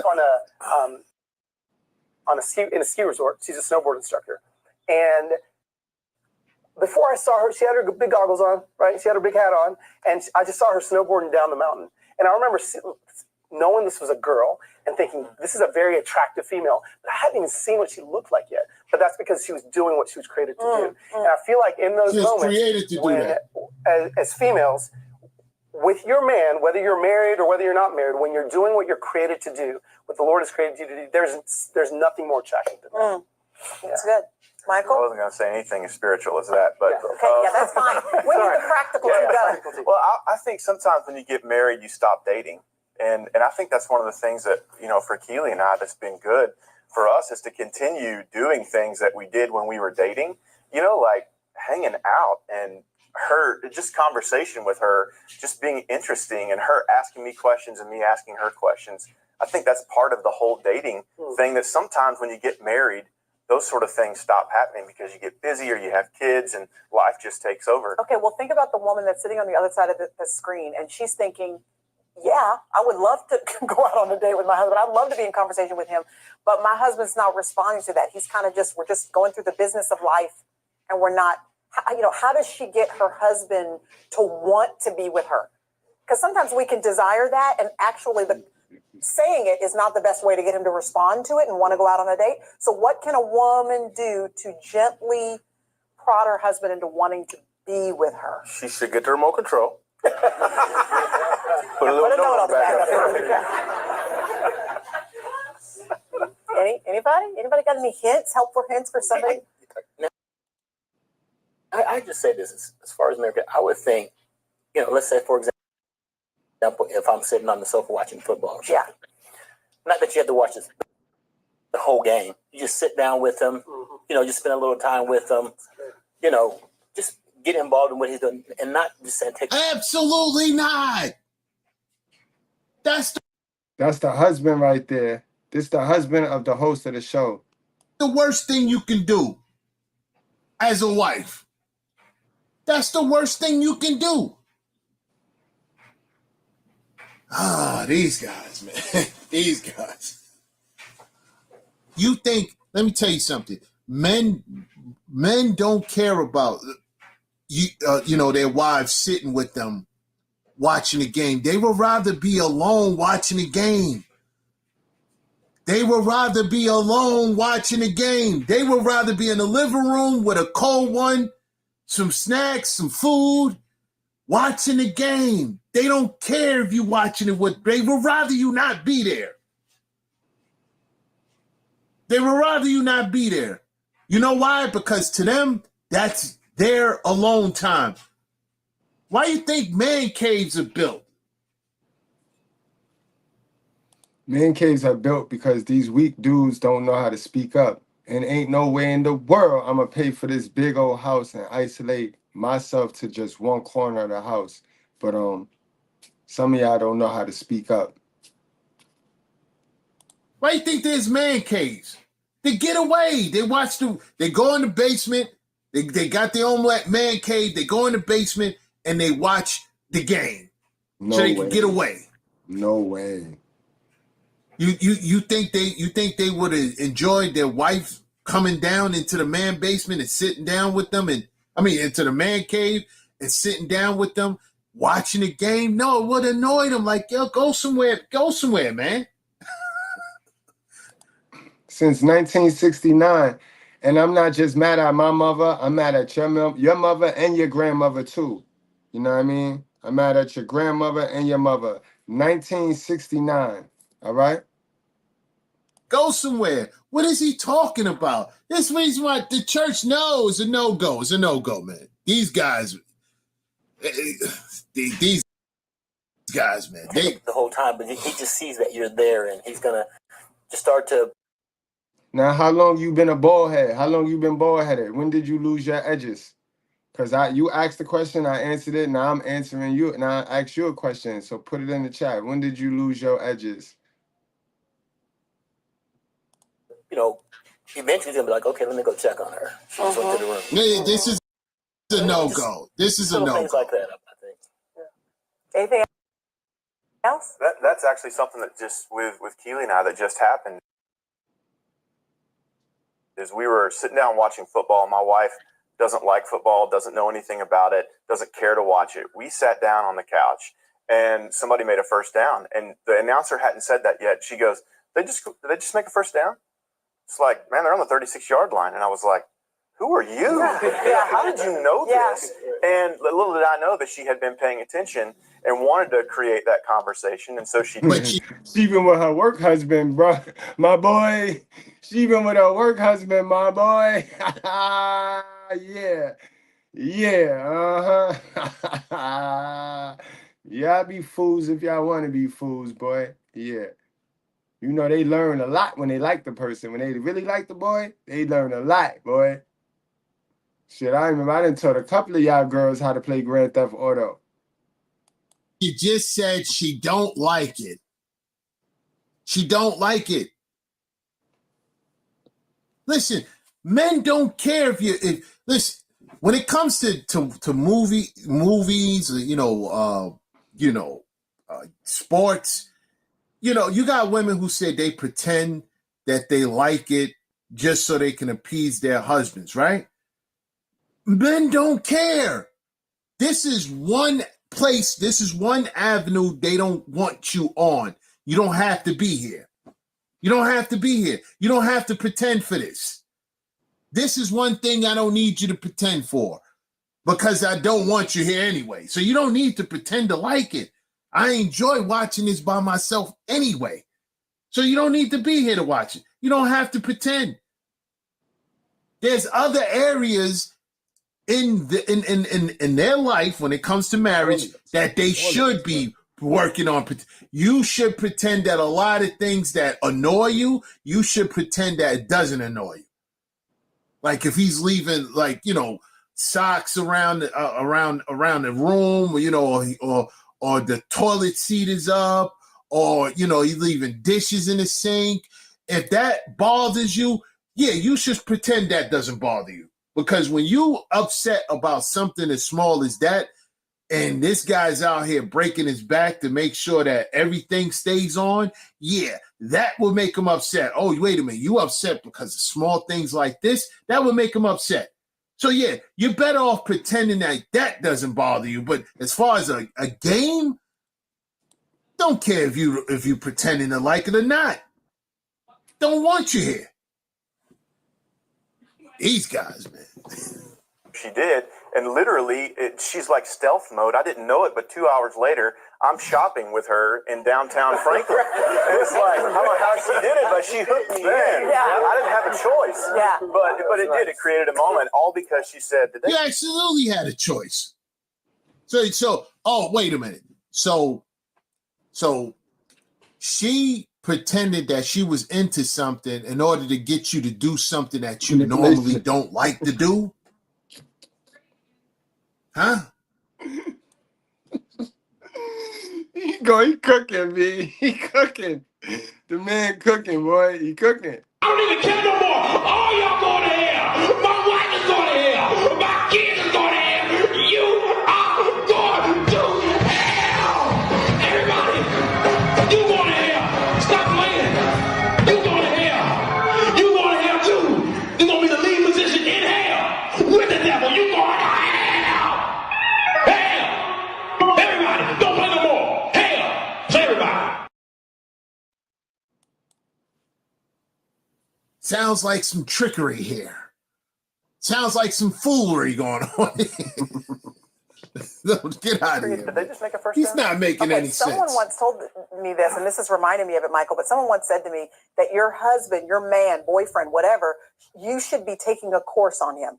Figure out what intrigues him. Figure out how he likes his coffee. Just try to figure out what's important to him and then get in, kind of lure him into a friendship with you. That's not a good word, but you know how I mean it. Lure him into a relationship with you in the sense that you know something that's important to him and you connect on that level. Would you agree? Yes. Yeah, because we want a friend. We certainly want a friend for sure. Somebody we can laugh with and talk about regular stuff with, not just, sports and sex. Absolutely not. Men have friends already. You're not there to be a friend. You're there to be a wife. This is why the church is no good. You're there to be a wife. They sound like these Keishas that tell their children, that say that their children, is they're like best friends to their children. You hear these Keishas saying that. Even the kids, the young Keishas that say their mothers are their best friend. No, that's your mother. That's not your best friend. That's your mother. You have best friends, but that's your mother. Same thing with relationships with your wife. That's your wife. That's not your friend. That's your wife. What do you mean? She's not there to be a friend. You have friends already. She's there to be a wife. What are they talking about, man? This is crazy. This is crazy. This is crazy. Sex is awesome. But we also just want to be able to talk about football. Just talk about the stuff we talk about. I love fishing. We both go fishing too. You don't want to go fishing. It's so weird. Anyway, I love to fish. And the fact my wife will go fishing with me and she can't stand it because we'll be there all day and won't catch nothing because the lakes in California are whacked. The fish come in at 4 o'clock. They take them off a truck and dump in the water. Anyway, I don't want to talk about that. So Now, black men, rock with me for a second. Rock with me for a second. Especially to the brothers that be fishing, right? Rock with me for a second. Listen to what I'm about to say, right? You're going fishing, right? Most brothers, well, most people, not just brothers, when they go fishing, it's not just to catch fish. It's just to be alone, to be able to, reset after a long week of work. It's for you to get in tune with nature. It's for you to be out there to actually relax. How relaxed are you if you're there with somebody who can't stand fishing? How relaxed are you if somebody is there, you're not catching any fish, and they looking at you like, what are we here for? How relaxing is that? This is the reason why you can't listen to dudes like this. Why come with me if you're going to have a terrible time when I'm trying to relax and be at peace? Most men that go fishing, they go just to relax. A lot of times, men would catch fish and just throw the fish back in the river. Throw the fish right back. They just there. They got a couple of brews. They got a couple of bruises, whether they're in a canoe, not canoe, a boat, whether they're in a rowboat, or whether they, by the bank, just catching fish.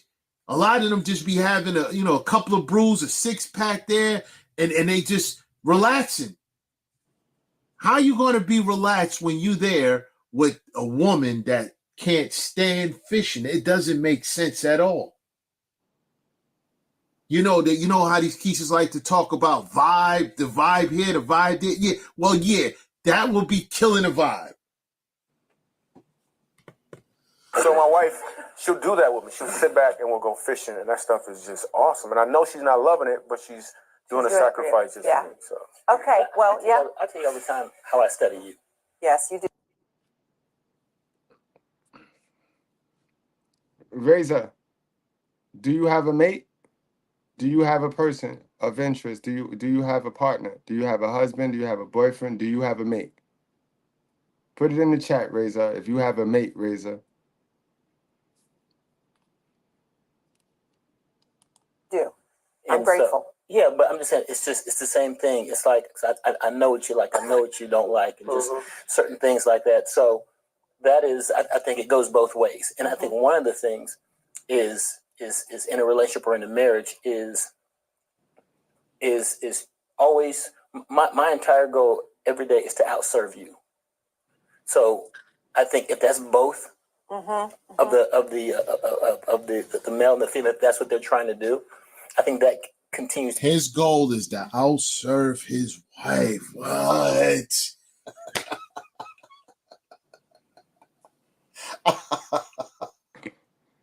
So that's what they teach you in them Christian churches. They teaching men how to be helpmeets to women, because that's what it sounds like to me. And that goes directly against our order. Like, that goes directly against our order, man. We wasn't supposed to be doing all that. God ain't asked us to do none of that. God asked us to come down here and work for our food. That's that. Come down here, work hard. All that extra shit y'all talking about, bro, what is you talking about? That's what they teach you, how to be a helpmeet to a woman.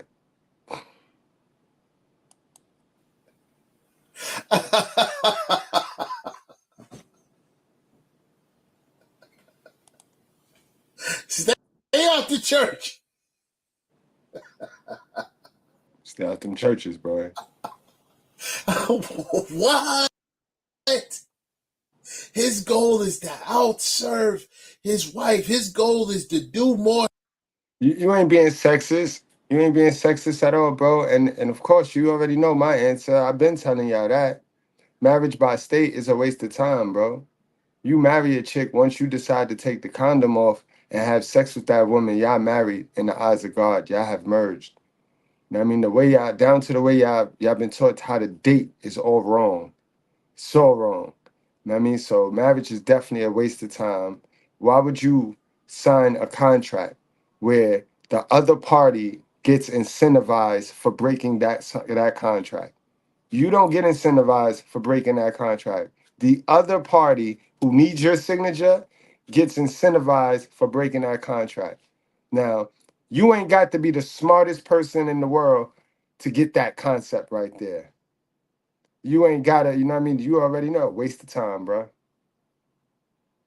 More serving to his wife than she to him. And then he's trying to clean it up by saying, yeah, that's her job too. No, that's not what she said. And you know how the math be mathing, 1 + 1 = 2. And then to see if that's correct, you take away 1 from 2 and you'll get 1. So you know that math is mathing, right? Because do you see any married men on these platforms? Do you see any men that's married? Because we hear a whole lot of women like, oh, because I got a husband. But do you see any married men telling you to get married? You should get married. That's the greatest thing that you should ever do, right?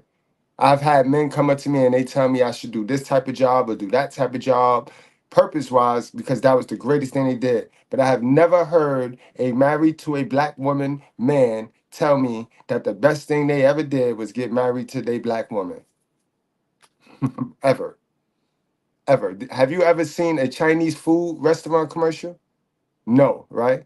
And you will never see a husband, a black husband, come up to you talking about that's the best thing he ever did. People getting married for survival. People have gotten married for survival. And it's gotten to the point now where it's more expensive. These divorces is very expensive. So these people can't even afford to divorce. So I got a husband. I got a husband. Yeah, we know. We know. How long y'all been tolerating each other? Know what I mean? Something else you ain't never gonna see either, and you ain't never gonna hear. You ain't never gonna hear a drug dealer or a prostitute tell you they do that to keep their father lights on. Think about it. Message. That's what you said. That's what you're doing. You don't even know if that's what she's doing. And first of all, she's way out of pocket sitting there talking, interviewing you and a bunch of other men on relationships. What women want and this and that. That's not her place.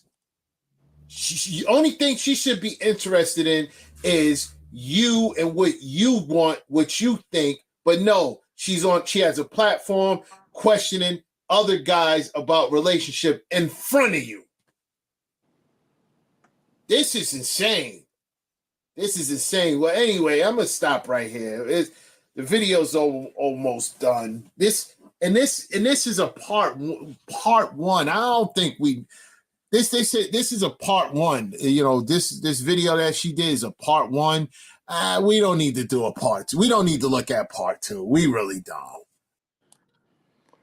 We really don't. We really don't. Y'all already know. Y'all got the message, bro.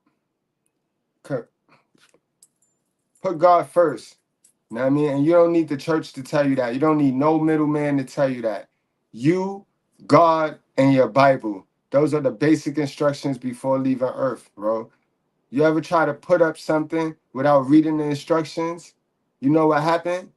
You know what happened, right? You might have even got that up there without reading the instructions, but you know you left a screw out. You did some old okey doke shit. So it's more liable for that joint to fall down or something crazy to happen because you didn't read the instructions on how to put that up. A lot of us, we started this life out. You know what I mean? Remember, 50% circumstance, 50% acceptance of those circumstances. A lot of us started out, you know what I mean, with a circumstance that we got something built without instructions being read for that. We got to tear that down. We got to tear that down. We got to tear that down, bro. Because a lot of us we like, nah, I'm not tearing this down. You built it and you didn't read them instructions before you built it. And now you don't want to tear it down and get to the instructions and build it back. Because you think you don't got enough time, or you don't think that what you built is wrong. You don't think there's nothing wrong with what you built. You ain't winning that life. You in soul survivor mode. But you think what you built is okay and acceptable and what's right. You got to tear that stuff down. Anything you have built, relationships, you know what I mean? Financial, money-wise, anything you have built without the proper education, without getting to the instructions on what it is you're doing, you need to tear it down and start it back, reading the basic instructions. The longer you sit with that bad creation, the longer you're going to suffer. And remember, tired turns to bitter, and bitter turns to hate. Don't be one of those hating on people, because and the hate, y'all wear hate different. A lot of y'all wear hate as in can't intake none of the truth. You know what I mean? As soon as you hear the truth, you call that person a hater, when actuality, it's you. It's you. It's you. Ladies, y'all get tired of everybody mess. Y'all get tired of my mess. Y'all was tired of Kevin Samuels' mess. But you know why you still struggling with them same problems? Because you never for once got tired of your mess. The shit you put yourself through need to change. And that's when change will happen. It ain't me. It wasn't Kevin. Trust me. We got our own mess. And we don't go pushing it on people. We fix our mess. That's what you need to do. Ain't shit gonna change until you fix you, till you fix your mess, till you get tired of your mess. And best believe you got a lot of mess. Doo-doo. The doo-doo. Got a big old booty, and everybody says she's a fine booty. The booty is where the doo-doo is, boy. Put there by God, that's the garbage can. So how you get so messed up with this white boy? You think the bigger the booty, the finer it is. That's like going to Kmart. You see a big old garbage can, that's the filth. And now we can convince her she wants switching that big old booty and all of that. It ain't nothing but doo-doo in there. That's a fact, guys. So we're going to go on and get on out of here. We'll be back later. I got some hell of a mother content. Sisters, man, stop trying to clutch on to these kids, man. 12-year-olds tell you that they want to go with their dad. It's time to get that checkup, man. It's time to get that checkup. Look at it this way. You done had the check for 10 years. It's only 10 more years of the check, 8 more years of the check. You get it, daddy, the kid. The child want to go with the father. He 12. You done had the check for 10 years. You know what I mean? Some of y'all from out the gate. For 12 years, you done had the check. Let that kid go with his dad, bro. A 12-year-old is capable, more than capable, to tell you what he want to do. All right? All right, y'all. I'll see y'all later. The hard truth about women's looks and men marrying them. A young and pretty lady posted this on a popular forum. What should I do to marry a rich guy? I'm going to be honest of what I'm going to say here. This was in the paper. I'm 25 this year. I'm very pretty, have style and good taste. I wish to marry a guy with $500,000 annual salary or above. You might say that I'm greedy, but an annual salary of $1 million is considered only middle class in New York. My requirement is not high. Is there anyone in this forum who has income of $500,000 annual? Are you all married? I wanted to ask, what should I do to marry a rich person like you? Among those I've dated, the richest is $250,000 annual, and it seems that this is my upper limit. If anyone is going to move into a high-cost residential area on the west of New York City Garden, $250,000 annual income is simply not enough. I'm here humbly to ask a few questions. Where do most rich bachelors hang out? Please list down the names and addresses of bars, restaurants, and gyms. What age group should I target? What are most wives of the rich? Why are most wives of the rich only average looking? I have met a few women who don't have looks and are not interesting, but they are able to marry rich guys. How do you decide who can be your wife and who can only be your girlfriend? My target is to get married. Signed, Miss Pretty. This was actually in a paper in New York, and the CEO of J.P. Morgan responded, "Dear Miss Pretty, I have read your post with great interest. Guess there are lots of girls out there who have similar questions like yours. Please allow me to analyze your situation as a professional investor. My annual income is more than $500,000, which meets your requirements, so I hope everyone believes that I'm not wasting time here. From the standpoint of a business person, it is a bad decision to marry you." The answer is very simple, so let me explain. Put the details aside. What you're trying to do is an exchange of beauty and money. Person A provides beauty, person B pays for it. Fair and square. However, there is a deadly problem here. Your beauty will fade.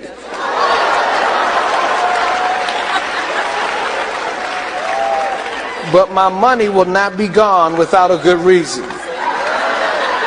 The fact is, my income might increase from year to year, but you can't be prettier year after year. Hence, from my viewpoint of economics, I am an appreciating item and you are a depreciating asset. And it's not just normal depreciation. but exponential depreciation. If that is your only asset, your value will be much worse 10 years later. By the terms we use in Wall Street, every trading has a position. Dating with you is also a trading position. If the trade value drops, we will sell it, and it is not a good idea to keep it for long term. Same goes with the marriage you wanted. It might be cruel to say this, but in order to make a wiser decision, any asset with greater depreciation value will be sold or leased. Anyone with over $500,000 annual income is not a fool. We would only date you but not marry you. I would advise that you forget looking for any clues to marry a rich guy.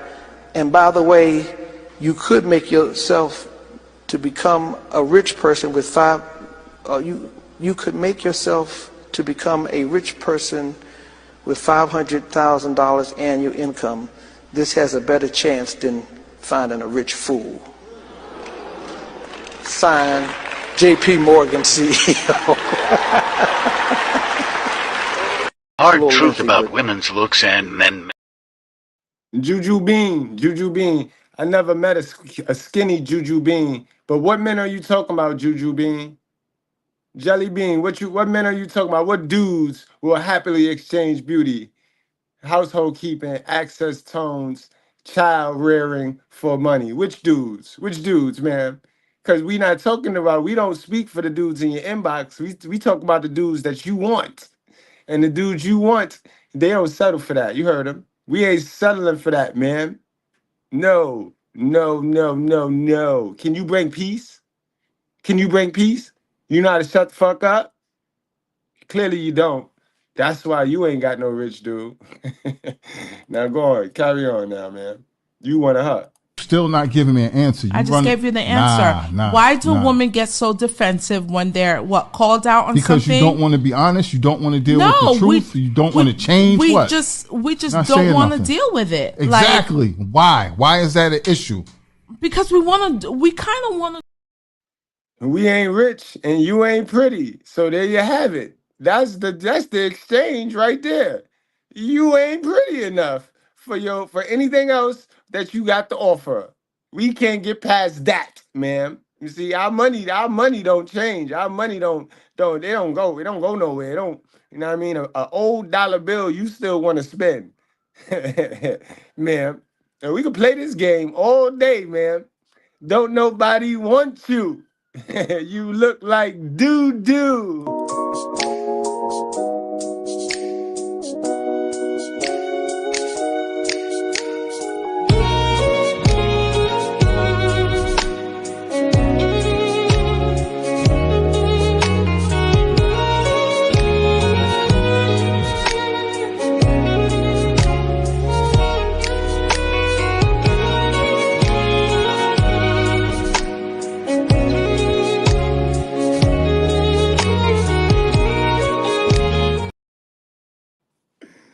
Doo-doo. Oh.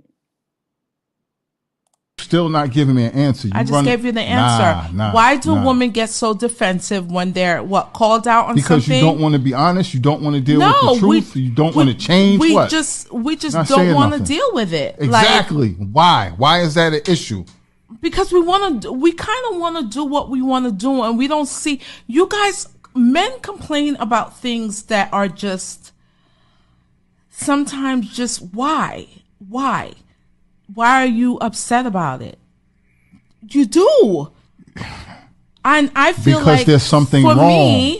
For me. And the only way to communicate and fix things is to address it. I don't like to be told and deal with it and fix it. I don't like to be told that I'm wrong. I don't like to be told when I'm wrong. That's established. I get agitated when I find out that I'm wrong about something. Okay? I get agitated.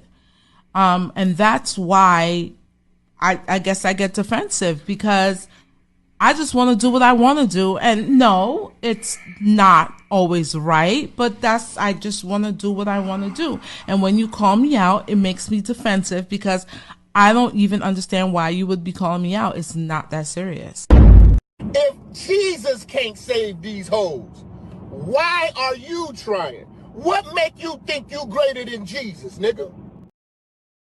Somebody out like they better off without you, man. Let them go. Especially when you know you pressure. It's either gonna make a diamond or it's gonna bust a pipe. And a lot of times, man, that pressure be busting a pipe, man. You be too much pressure and people don't even know what to do with you. That's what it really be, man. People don't know what to do with you. You be too much for them. So what they gonna do? They gonna go get something basic. They gonna level down. They supposed to be trying to level up, but they go level down. They don't know how to take you. They don't know how to handle you. They don't know what to do with you. They don't know how to love you. They don't know how to build with you. They don't know how to get money with you. They don't know how to understand you. You too much pressure. They be knowing they be in over their head, man. You pressure, man.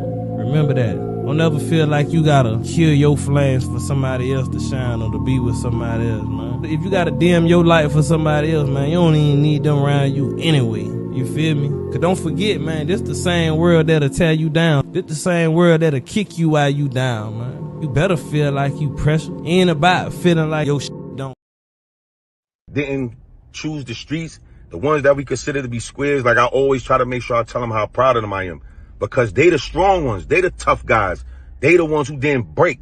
Most of us broke early in life, man. We fell to the pressure, we fell to the temptation, and they came outside the same hood and walked past the same temptation, all the shit that's going on, the peer pressure, and they stayed focused.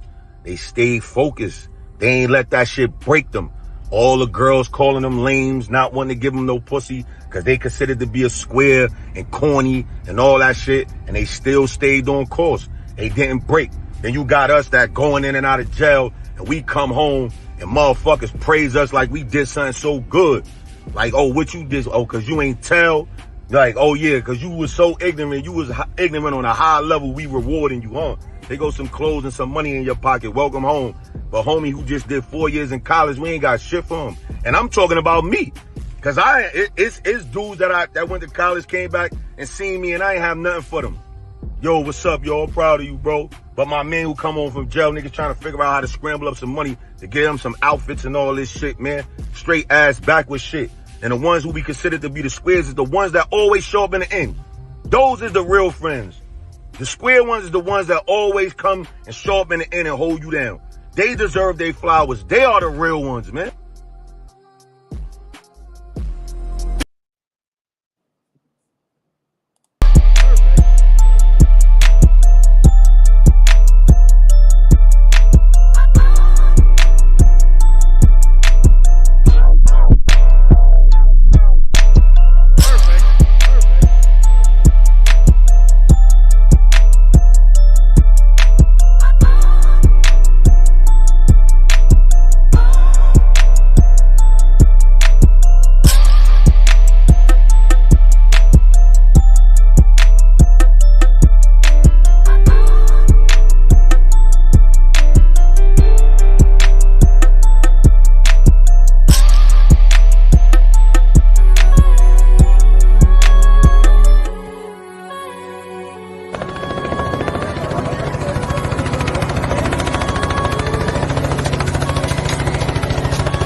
Good. Great.